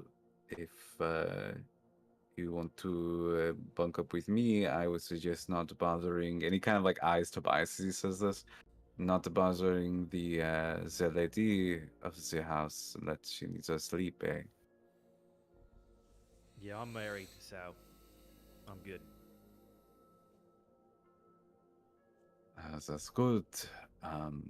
Just as a point of note, perhaps not really relevant to anything, but I do carry an axe beside my bed just in case. Just one? That's all I need. Oh, I see there's 5 of us, so go ahead and go to bed. He kind of like eyes Buster for a moment and says, perhaps I'll see you soon, and then like begins like walks to the hall across the way. He says, there's a second bedroom, and he points towards a little deeper down the hall, to another door on the same side of the hallway as this one. Says there's a matching guest bedroom if you need more privacy. But I think you should be fine with just the one. No one's really accepting that other one for some time. It's probably a little messy, but good night. And he turns around and pivots towards his room, entering and leaves the door open like just a crack. Is he out of hearing range now? Assumably, yeah, especially if you like walk into the bedroom. Oh well. Who votes we all go sleep in bedroom number 2? Oh my gosh, I was thinking the same thing. A sleepover. Yeah, it's the We room can braid less used. hair. It's got it. There's probably some stuff in there to go through too, and I'm nosy, so Okay, but can I still braid your hair? yes, absolutely. You can braid my hair if you want. Oh my gosh, this is the best night. I think that in the morning we should talk to Armand. Could you knit me some socks? My feet have gotten really cold. And Oh, you know, I might have some in your size. Let me look through my bag. Yo, what are we doing tomorrow? In green? Oh, green? Okay, well, hold on. She had just pulled out like a magenta pair. She shoves them back in the bag. Those are awful. Don't look at them. I think I we vote- should go to the bay. Yeah, I vote we leave. I don't particularly like these people. The Armand, the son, he's offered to walk us halfway at least. He would be a good guide. He seems Wait. knowledgeable. There's another person here. Oh yes, he is my friend. His name is Armand. Oh, you already made a friend. I think that you will like him. I didn't even. Okay. Well, that's probably what we heard earlier, then, right? Well, she did say it might be her son, probably her son, but you know, she was kind of laying it on a little thick there. It was really rude. Also, she definitely wasn't sad about her husband at all. No, not at all. I'm bad at reading people, but she made it obvious. I mean, this is all very obvious. She my God, she did not seem very sad about her husband dying, and then Kelfoy admitted to us out loud that he, in fact, murdered the husband. Said to us, matter of fact, Oh yeah, he did, He- didn't he? he's very jealous. We know this. This is very, like, he said this. And I then thought it it all was went the back spider. to normal. He also said that she asked him to. She practically begged him to kill her husband. The Rosemary spider. will hand over a pair of socks. Does anybody have any clues to help what we should be doing about this immediately? Well, there are 2 serial killers that we can look out for. One is called the Midnight Slasher, and one is called the Spider. And they've been wreaking havoc in the lands around here. One is, I did not actually hear this. Never mind. They wrote this down. It is not. I've been offered to share a bed with Kelfoy, and listen, I am more than welcome to knock boots with most people. But the last person that encountered him in his sleep died. So I'm a little hesitant. You Just know, a it sounds little. kind of like he has to go to sleep before you for us all to be safe. Oh, don't worry. If I go in there, you'll go to bed right before me. I'm good at what I do. Oh. Uh, Oh, I only This need this to rest isn't. for 4 hours, so if you think that's enough time, I can wait. Olin, Outside, can of you course. Olin, can you I'm. rest right now? And I'm gonna use disguise self, and I'm gonna turn myself into the lady. I would like to just look around the house a little bit, see if there's anything interesting. Oh, I Um, can do that. And Rosemary will also look like the lady. All right. Okay. All right. Okay. All right. Okay. All right. Okay. Hold on. I knew I should have learned this trick when we were on the train. Wait. What? Oh, I just watched it a lot, and I just can do it now. I will Listen, start resting now. Oh, how did the lady Owen talk? immediately just goes and sits and starts doing the long rest. Did the lady sort of talk? I don't know. She sounded almost dazed half the time. She sounded a little prim A little- and proper, like she just loves herself too much. A little bit talking through her teeth almost. So your plan is to go walk around empty house looking for some? Are you going to talk to? Oh Gail gosh, I Floyd? don't know. I just wanted to do the party trick too. Well, this just allows me to just walk a little bit more freely. I don't know what I'm looking for. We're just gonna look around for an hour. Unless she wakes up and witnesses you, I think it'll be I know very what she- confusing. Well, I know no, what she is. you're confused the first time you see yourself, but then you see two of yourself and you're like, oh, I guess this is normal. Where did this mirror come from? Oh no, wait, I am dreaming. It happens to the best of us. This is very actually normal. Yeah. Now that you explain. Okay. Interesting. I just think that So- there's something else here that we could maybe find. I don't know. Then this seems there's got to be a reason that the commandant and the quartermaster dropped us off here. Potentially, it could also be a random happenstance, but it is worth looking into. So the jury, is it out, or do I go to a servant's room? And Oh, you do what makes you bedding? happy. I can keep watch for you if you'd like while I am resting. Don't wait up. And then I go to bed the dwarf. Okay. And just so everyone knows, so I do 4-hour long rests. I just have to be inactive and motionless. I'm totally conscious during my long rest. So Oh, I can pop right out gosh. if I need to. can I put a new scarf on ya? I always appreciate a new scarf. Okay. Oh, and also before I go, because it is dark, I will give you guys. Oh, I can see just fine in the dark, but thank you. I appreciate the extra. Eyes of Night. So now you get a range of 300 feet of dark vision. Yeah. Oh, I can see even further now. Lasts for an hour. Wow. Okay, well, set your clocks. It's funny because she has a lot of clocks. I'm Yeah, just they're- gonna. What's up They're- with that? I'm There's just gonna also use- multiple clocks in this guest room as well. Yeah, yikes, right? Are they all set to the same time? Mm-hmm. And they're working? Yeah, you can hear the ticking, and they all kind of match up. So it's like wherever you go in this house, there's that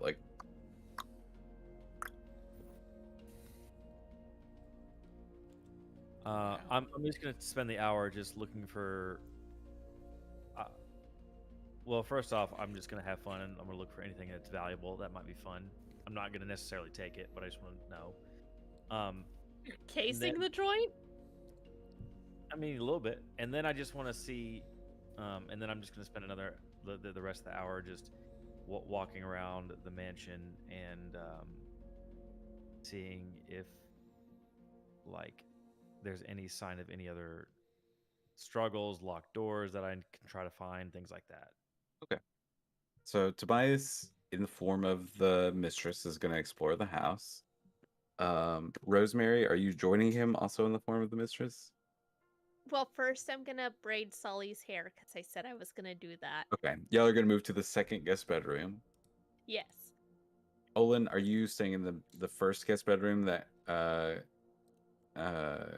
Cowboy took you to, or are you gonna go to this like the second bedroom that he's like, oh, that one's dirty and dusty, that like Sully and Rosemary are going into? Which one is closer to Calfoy's room? The first one. The first Then one's I'll- right I'll- across from Cowboy's. I'll stay in the first one just so I can keep watch Okay. for Buster. I imagine you were like keeping the door open to this guest bedroom and like literally just watching the door to Absolutely. Cowboy's room. That's exactly what's happening. Sully, you go into the second bedroom, right? The one he was like, oh yeah, nobody uses that one. Okay. Buster goes to see Cowboy. I think that's everybody. Right? But yeah, after I braid Sully's hair, I'm gonna go check out the house. I'll probably take a different floor. Yeah, it sounds like you'll be like doing like the braiding and stuff for a little bit before, so like Tobias might get like a little bit of a head start. So you guys will be kind of searching different areas. Yeah, you guys head into the second bedroom, which looks very similar to the first, though even dustier. There's like several cobwebs hanging in the corners of this room. Thick dark curtains, matching beds from the first room.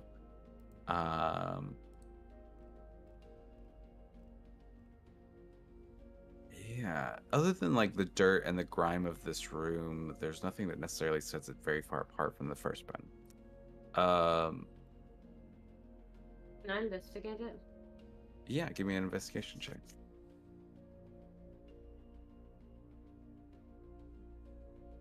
And Tobias, you give me an investigation check as well, as you begin like looking around the house a little early.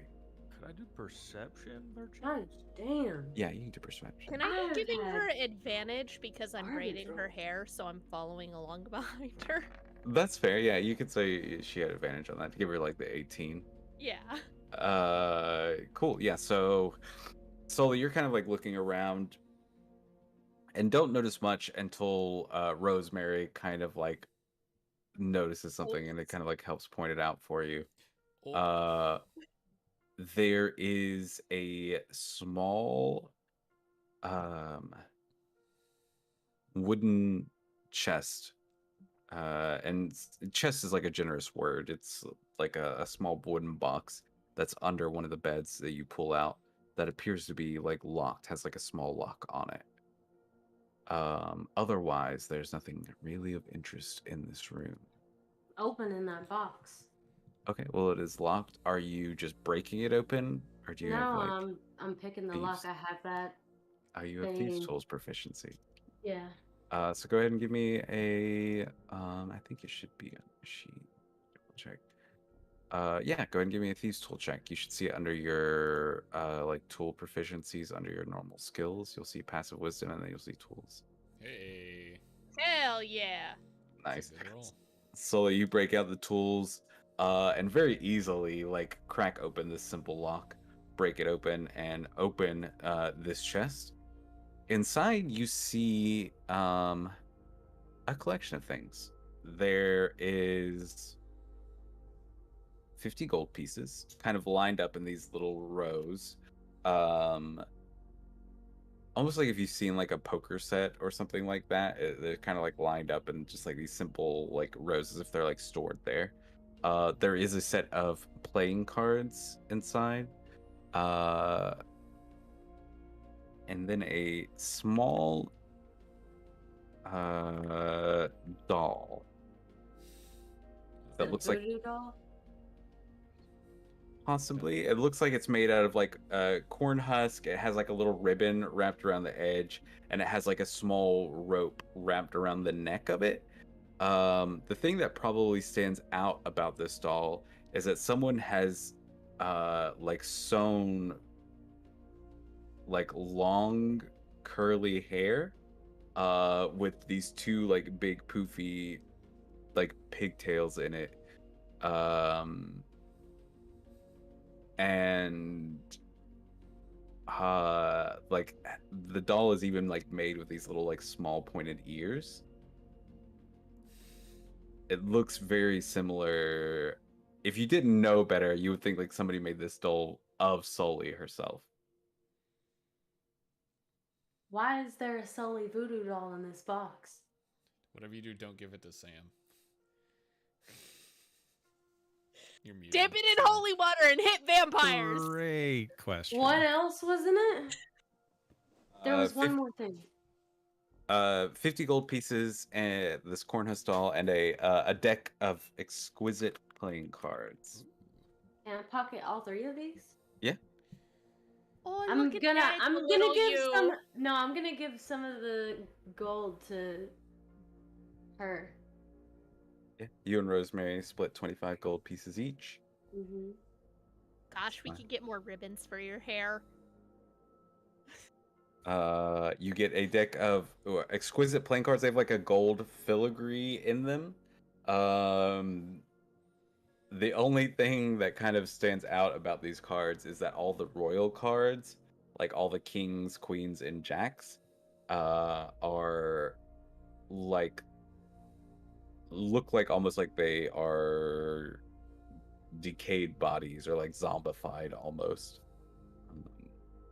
They look like they are like their skin is kind of like tightly cut to the skull. Their eyes are like missing or rotted out.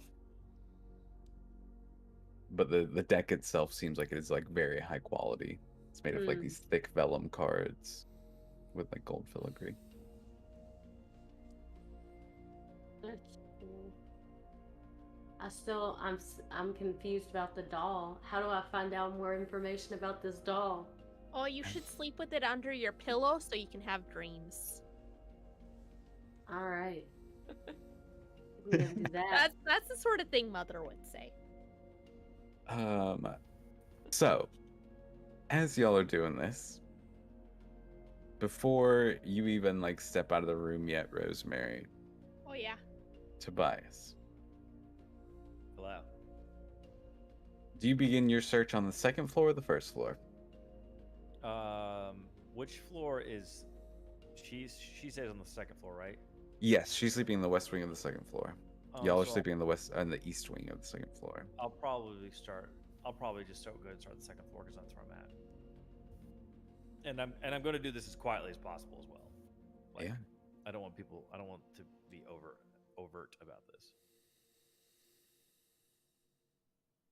I have an 18 on my perception roll. Beautiful. So, you are taking your time, looking around. It seems mostly bedrooms on the second floor. You notice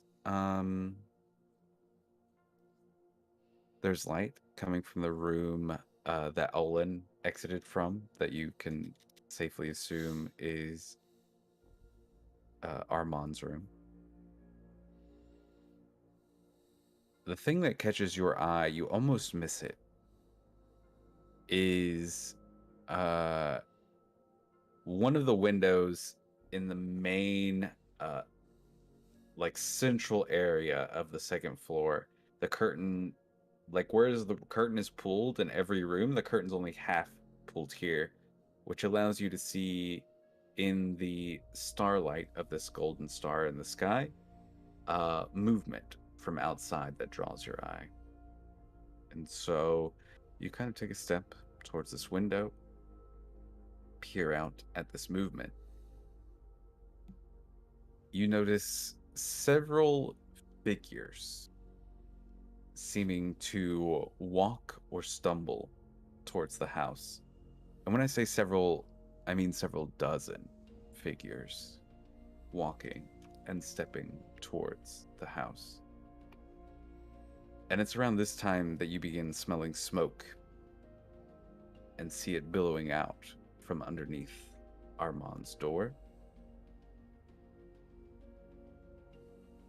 And it's around this time that we're gonna call it for the night and find out next time The boy. whether our heroes survive, thrive, or take a dive in the manner of a sham. thank y'all for tuning in. Join us next week to find out what happens next on our next misadventure. Bye. Why? My sexy cutscene. Yeah. Oh, That's the that's what